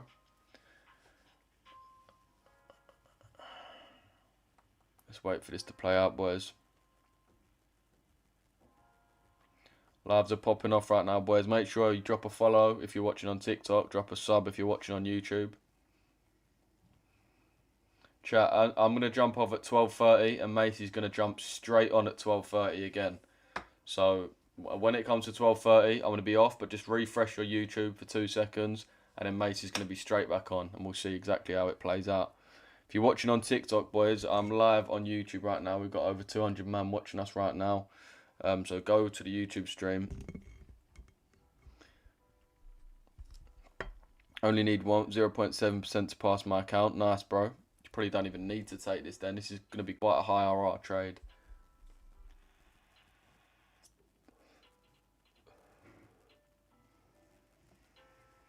So you use the yen basket for an added confidence for JPY trades. Yeah, 100%. I mean, so what the yen basket essentially is this the JPY compared to the euro, the pound, the dollar, the Aussie dollar, the New Zealand dollar, the Swiss franc, basically every currency against the JPY to actually give you an accurate representation of how strong the JPY is. Because obviously you can't have it on its own. You can't compare JPY on its own. You can't just have JPY. That's like, for example, Bitcoin, right? When you're looking at the price of Bitcoin, you can't just look at a Bitcoin. You've got to look at a Bitcoin USD. How much is a Bitcoin in dollars? Or how much is a Bitcoin in pounds? Whatever. So, because obviously if you compare a Bitcoin to a Bitcoin, then it's just going to be one. One Bitcoin is worth one Bitcoin sort of thing. So you need to actually compare it to something. And that's why the yen basket is good, because you're comparing it to everything. So you actually get an accurate representation of it. Hopefully we can continue a little bit more. We've got less than half hour till this news. We've got to stay patient, boys. We're not going to chase the entry. As I said, if you are looking to live execute now, you can live execute now. But just if you want to live execute, then don't cry if you go into drawdown. If you want to set a limit order, then don't cry if it don't get hit. You've got to make your decision and stick to that and be a man about it. Which is what I'll be doing. Bro, what's the direction? I think bearish, bro. But we do have that news, which could obviously giga candle everything that we've actually been seeing this morning. But so far, exactly what we wanted has been exactly what's happened. We obviously induced all of the early sellers. So all the people that was looking to get into sells here, here, and here. They've all been taken out. We managed to catch that buy, knowing that was really going to happen. And now we're getting the real move off the order block that we've been waiting for. Apparently Cheltenham's been a minefield again. Don't know if I've got any horses on. Anyone been getting cooked? Pair. It says in the bottom right, bro. This is Euro USD. If I missed any comments, chat, just put them in the. Just put them in again. Remember, boys, I'm off in half hour. So if you want to continue watching the live, go to my YouTube Richesse effect so we can continue watching this position. I'm gonna jump off at 12:30. Macy's gonna jump on at 12:30.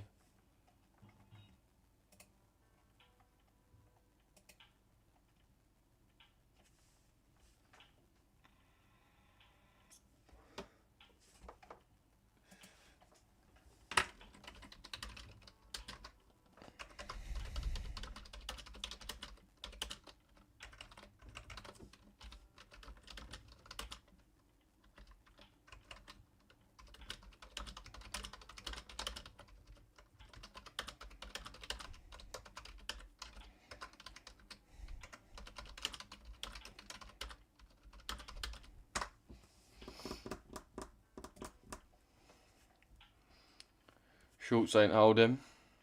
Fair enough, bro, if that's what you think.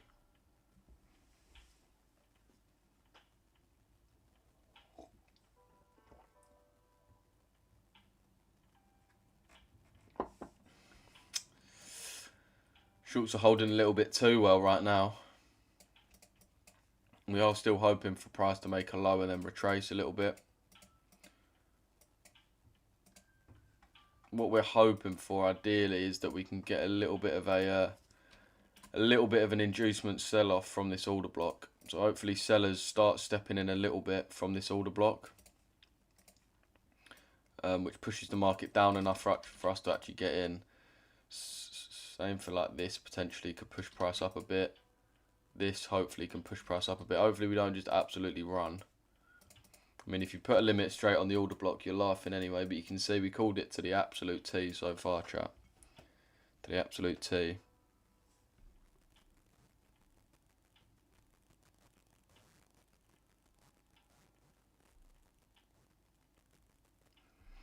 There's news in 30 minutes. Why you trade? I'm a newbie and people say don't trade news. Yeah, you shouldn't really trade news, bro. You shouldn't trade news. What you do the rest of the day in March? Not really, bro. I'll be in the comments of this New York live, seeing how it plays out.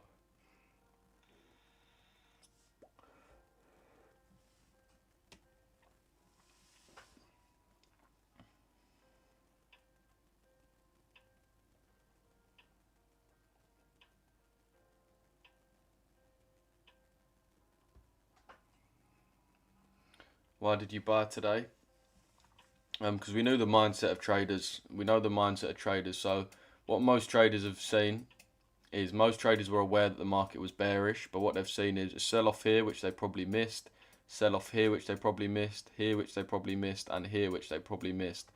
So they're all now itching to get into sells, which is why at this point here, we knew as soon as the market started printing big black candles, they was going to be placing sells. We knew people was going to be trying to sell. Every time there was a little black candle come through, we knew there was going to be a sell. But we knew the actual key for this is to be patient and wait for the actual order block to get hit. The actual level we know price should react from, wait for this. So we was basically buying up to that, assuming that all the retail traders would be selling here, and you can see getting cooked. And then as soon as even more candles come in, like this, they're all going to be selling here, and they're going to get cooked, which is obviously what happened over and over again. And then we actually hit our order block, and then price is dumping now. I'm not going to lie, we may...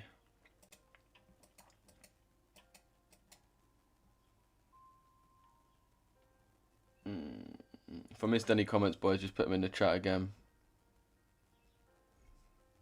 Missed the move, potentially, bro, but we might retrace.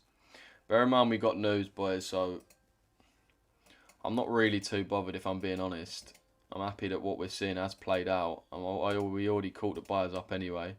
Don't get me wrong, this was the main move, so it would have been nice to catch it. But like I said, the people that get fucked in this market are the people that try and chase price. So as long as we don't do that, we're fine. We still made 4 figures today, which is more than enough. So yeah, it would be nice to catch our main giga trade that we was looking for. But yeah, I'm not sitting here going to be crying about it. Because if I sit here crying about it, it's going to make me want to fucking enter live and get the worst entry out of the lot. Probably, if you enter here and put your stop loss here, price will probably reverse, take you out, and then move like this. So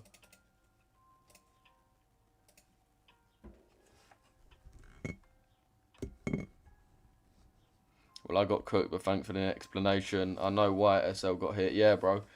I'm just tuning into the live, like I'm saying, it just takes a little bit of patience.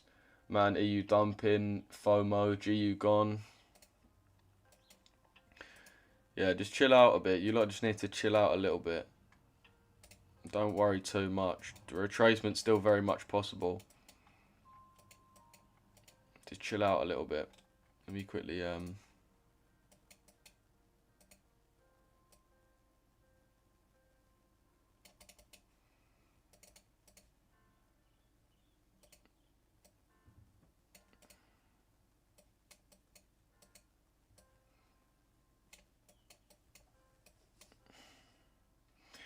My target would be the CRT low. This daily CRT low. So you can see we've swept the daily CRT high. So we should now trade into this low. So it would be around about, yeah, around about the 1500 level. 1.15. It's actually 1.15072, but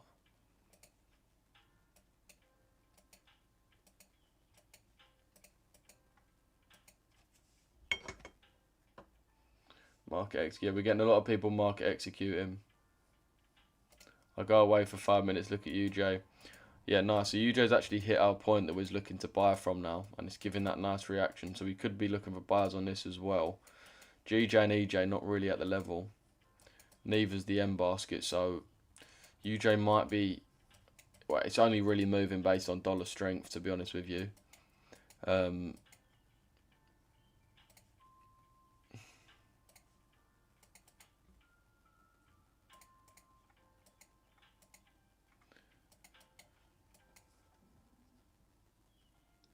Even when it goes without you, at least you made money. That's it, bro.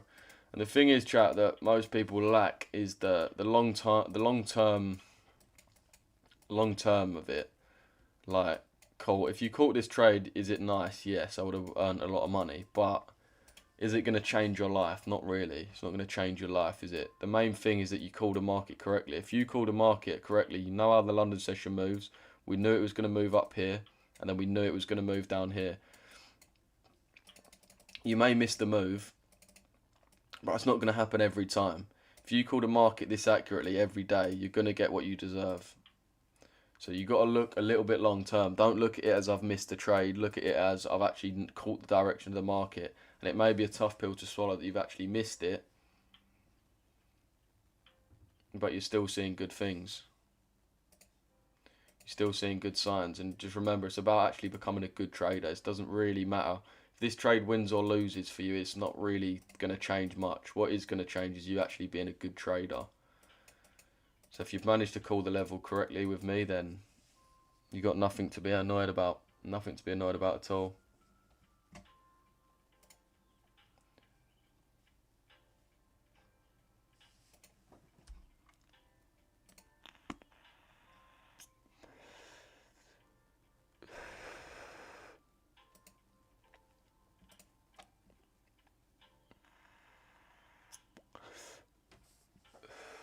Looks to be slowing down a little bit now. Will news affect New York session? Definitely, bro. It is pretty important news. Unemployment rate. That should have a decent impact. What I'll do is I'll jump off at like 12:31 so we can at least see this news on live. At 12:31. Just be ready, be on YouTube, reset your live after I jump off, and Mace will be jumping on 1 minute after I jump off. Could you retrace to could retrace? Yeah, exactly, bro. There's no need to stress out or fucking. Do you know what I mean? As I said, you got to make the decision. When we was up here, what was I saying? I said you got to make the decision now. You either live execute and firm the facts where you might go into a bit of drawdown. Either live execute now and firm the fact you might have a little bit of drawdown. Or you set a limit and firm the fact where you might not get tapped in. Either way, you got to make your decision and deal with it like a man. You knew what the risk was before you got in. If you set a limit and you're not in, then you thought you would rather actually risk not getting tapped in, but then not going into drawdown. If you live executed, then again, if this does come back up, don't cry about it because you've assessed both of the options and you thought, right, I'd rather make sure I get in and I'll be willing to firm a bit of drawdown if it happens. So either way, you weighed up the options and you've done what you've done. So I hit max TP, I got consistency rule, now I'm done. Lovely, bro. Lovely. In person, wait, what do you mean, bro? You are spitting gems today, bro. I appreciate that, brother. Appreciate that, man. Yeah, the live's done good today, man. The live's done really well. Everyone make sure I'm live every day, so tune into these lives every day. We do the same shit every day. I guarantee you won't find anyone who trades the London session better. That goes live. I guarantee you of that. Even this trade yesterday on GU we had was fucking lovely. We didn't get into this either due to news. But again, we knew exactly what the London session was trying to do. We knew exactly what the London session was going to do. That was a trade there, 5R, which ended up was a banger as well. As I said, we didn't get in that one due to having news, but is what it is, boys. Still up for the week. There's always more you could have made, always less you could have made, so don't worry about it.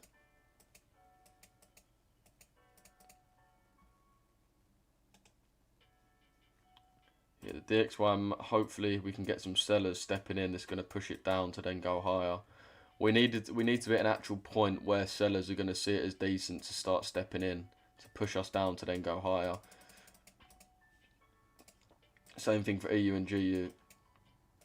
We need to get to a realistic point where people are going to buy to push the market up a little bit. So for example, this order block here could be, it's going to be difficult, but we could be, people might be getting in there to push it higher just to then dump down. But we need people on the other side. Got 15 minutes now till news. Bear in mind, boys, if you are trading on a prop firm, you can't get in or out of a trade within 3 minutes, I think, of news coming through. So yeah, if you are in the trade, you're gonna have to get rid of your stop loss and your TP just to make sure that you don't get cooked. People spamming UJ. Yeah, UJ's nice. Obviously hit our level. In terms of an entry, I'll be looking to get in off of this fair value gap here.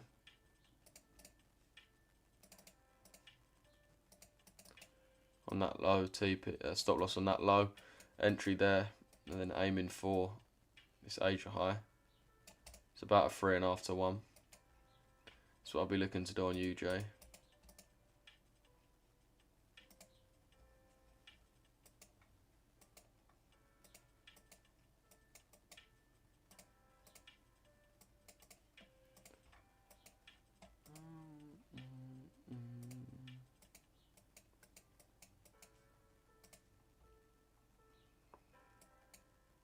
You're going to trade New York session? Yeah, so I'm going to be jumping off at 12:31, and then Mace is going to be jumping on at 12:32. So if you do want to continue to watch the whole of the New York session with us, then go to the YouTube, man. I'll be jumping off in about 15 minutes, and then Mace will be jumping on a minute after that.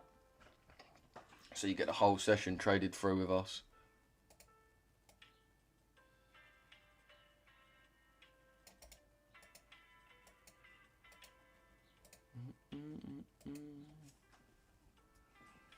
Do you get in 50% of the FVG? Yeah, bro. Normally, yeah. I can't lie, a decent profit. Nice, bro.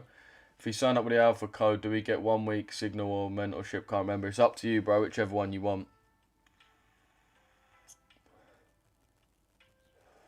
Whichever one you want.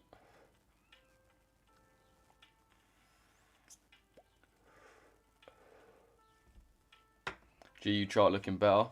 It is looking better, but we are overall a lot stronger on the pound. If you look at EG, we can see EG is clearly trending down, which means that the euro is a lot weaker than the pound is. So if we're looking at sells, it's going to be easier to get in. Well, it's going to be more likely that euro trades play out than pound trades. So bear that in mind.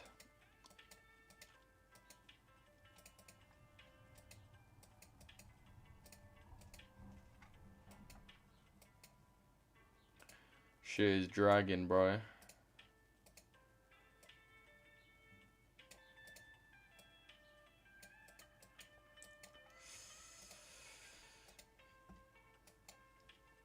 Either, mate, if you got, I'm not gonna lie, if you executed live off that order block, holy. Actually, wait, let's do it on the euro, because we was mainly looking at the euro. If you did execute straight on the order block, fuck me, that's an absolute banger. You see the accuracy that we have day in, day out, though, boys. The shit we do every day.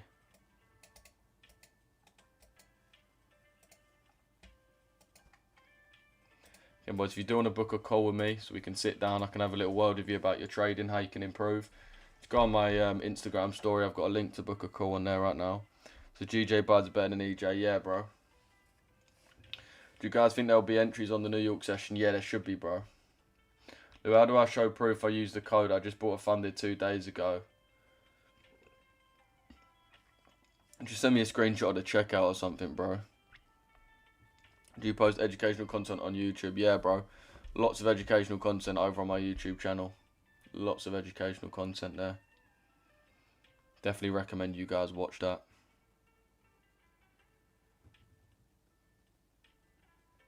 Mate, I'm on a 2-to-1 just under the order block.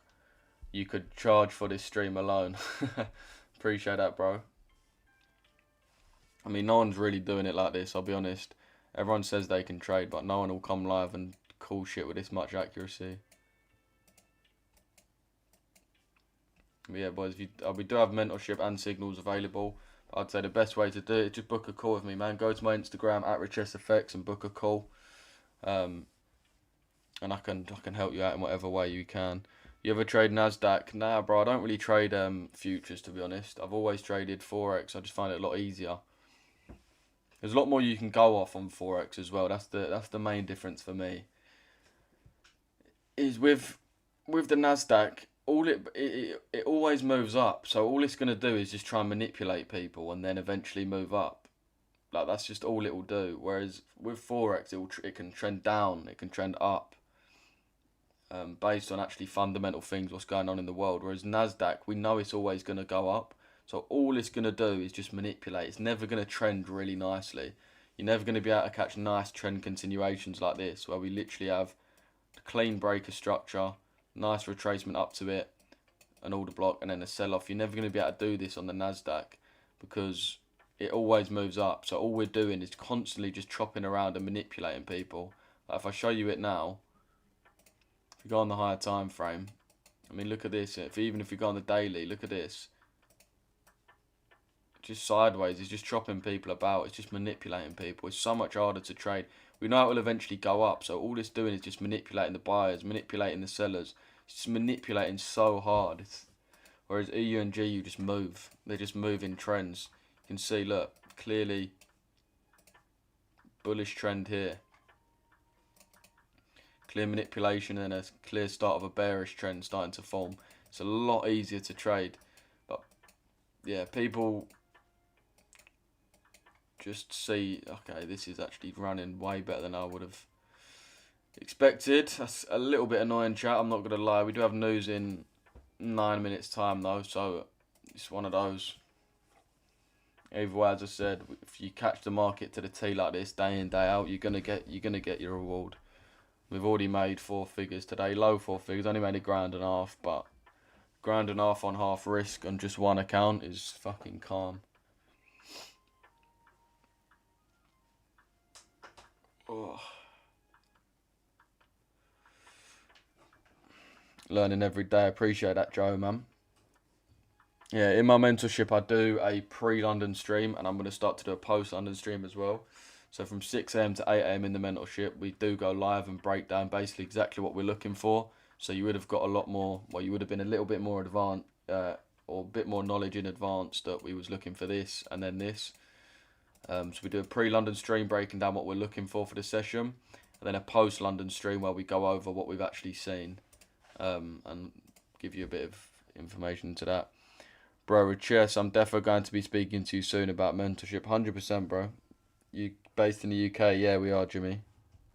Got a beautiful sell-off, and you kept me patient. Yeah, man, the mentorship's there. As I said, you ideally want, if you are looking for a mentor, which you do really need if you're learning, you need to go with someone that actually does what they say live. They show you what they're doing live, and it actually works. It's all well and good saying, oh, I caught this trade yesterday. But if someone does it live, it's a different story. You can see them talking about what's going on, and it actually happening. 2.8R TP hit, top analysis that no one does. I've watched loads of people. Please excuse my tag, it's my son's. That's sweet, bro. Make sure you're getting in the Discord, man. The main community of everything I do is in the Discord. It is a free Discord as well. But we do have mentorship or signals there if you do want that. But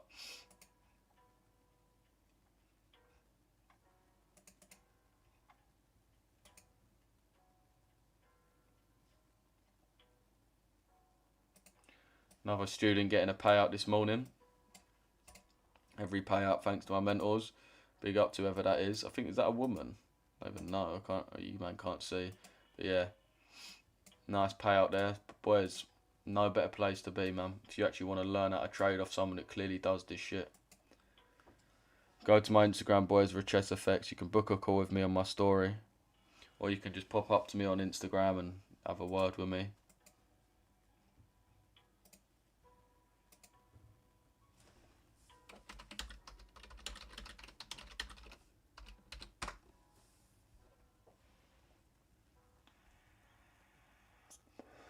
Can someone tell him to see gold? Yeah, let me have a look at gold.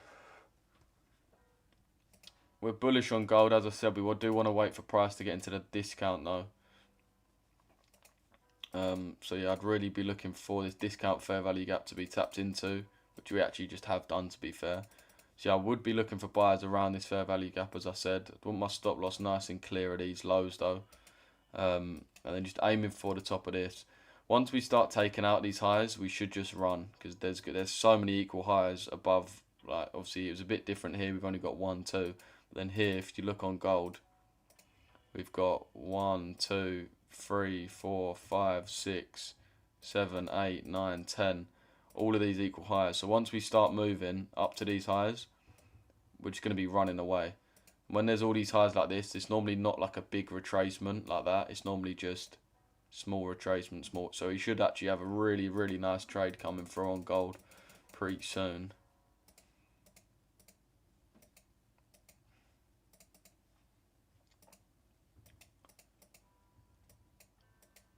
Just passed my second funded with this trade. Lovely, Luke. If anyone did get profits from this live stream, boys, just go to the Discord and drop your profits in the profit section, man.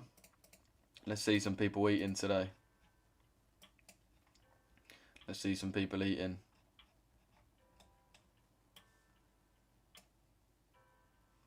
I looked for the story. I couldn't find a link to call. Wait, let me make sure it's there.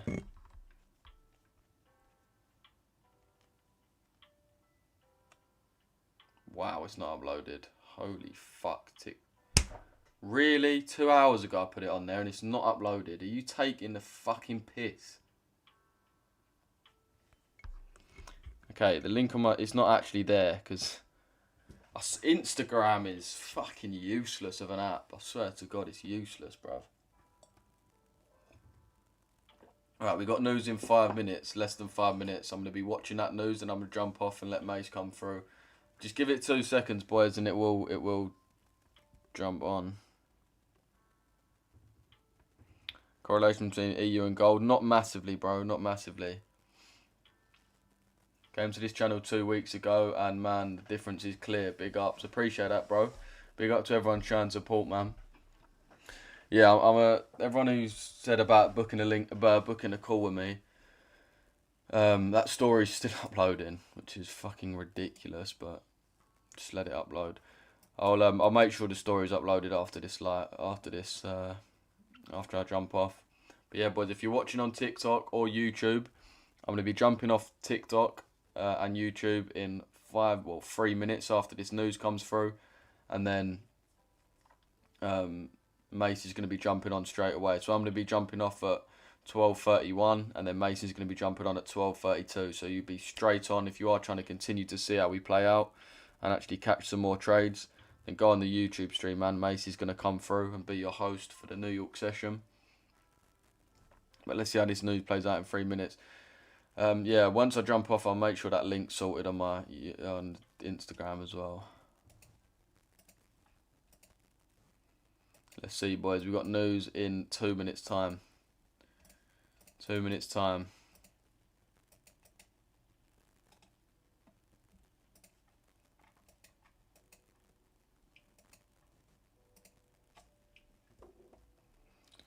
What's he going to be on YouTube? Yeah, he's going to be on YouTube. He's got a different TikTok to me, but we're on the same YouTube. Everyone get your popcorn ready. It's time for unemployment claims. Trust me, bro. It's time to see. We've just tapped into the premium of the DTO, which is interesting. Same with GU, which tells me we might have a little push up here. Because we've just tapped into the DTO on EU, on GU, and on DXY. which is obviously our premium and discount area. So we'll see if we do end up getting a push up. Let's sit on the 1 minute for now.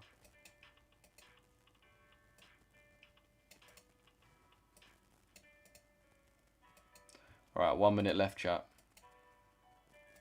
As I said, I'm going to be jumping off after this news comes through. Everyone go over to my YouTube, Richesse on YouTube, so you can continue watching for the New York stream. That's my YouTube and my Instagram. If you do want to book a call, after I jump off this live, I'm going to put a link on my... Fuck off. I'll be putting a link on my story to book a call with me. So let's see how we do, boys. We've got 30 seconds. Let's see. I've got a trade open just in case I get cooked. I've got out of the trade just in case I got... Yeah, good idea, bro. Good idea. Good idea. 20 seconds left. As I said, chat, after this live, go to my Instagram and put a link on my story to book a call. Make sure you're quick on that because everyone's going to be trying to book a call. So make sure you book the slot that's right for you, the time that's right for you, or someone's probably going to book it before you. So that's my Instagram on screen. I'll put the link up. All we're going to do, we can sit down for half hour, have a conversation about your trading. Well, that was anticlimactic. Wow, really? Is that some type of joke?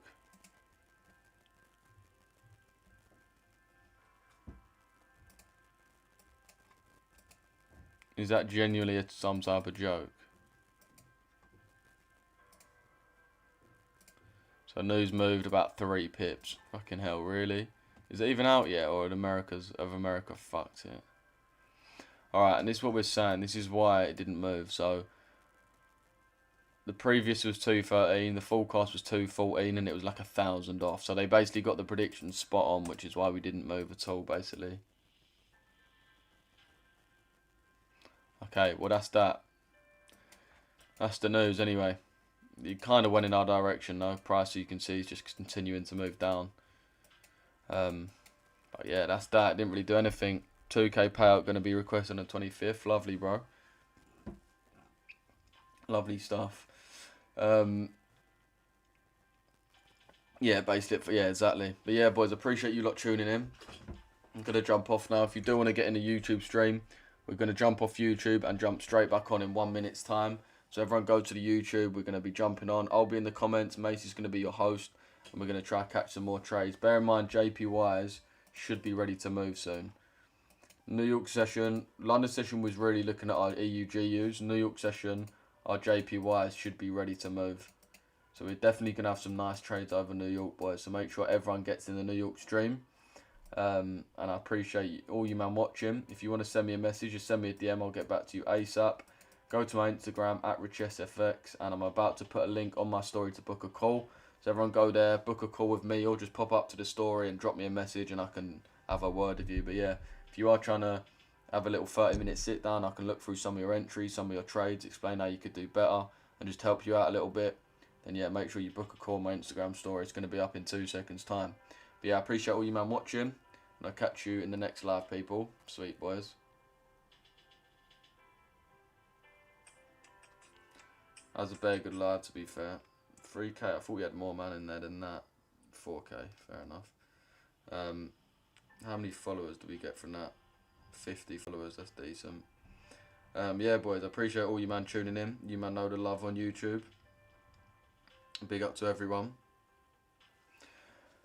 Big up to everyone. Always vibes you. Appreciate that, bro. Yeah, so what I'm going to do, I'm going to jump off right now. And Macy's going to jump on right now. Let me quickly make sure that this story's uploaded. Because fucking hell, Instagram's actually jarring for that.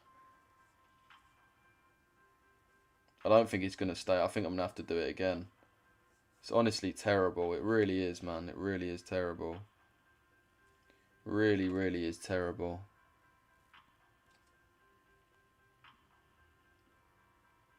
Okay, no, it is uploading.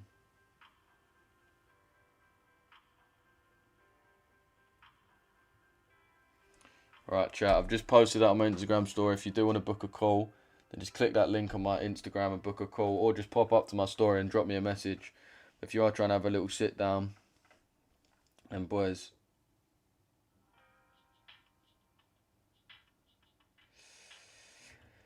drop me a message or book a call. And and I can explain anything you want to you on the phone. We'll have a little sit down. Okay, yeah, it's just been posted up, everyone. So everyone book a call before your slot gets taken. Everyone's going to be trying to book a call now, so make sure you do book a call. TP for you. Yeah, I'm going to jump off now, boys, but Macy's going to be jumping on right now. So give me, just when I jump off, just refresh your YouTube 2 or 3 times, and then you'll see Mace live. I'll be in the comments. I'll be there chilling. But yeah, appreciate all you lot tuning in, and I will catch you in the next live, people. Sweet, boys.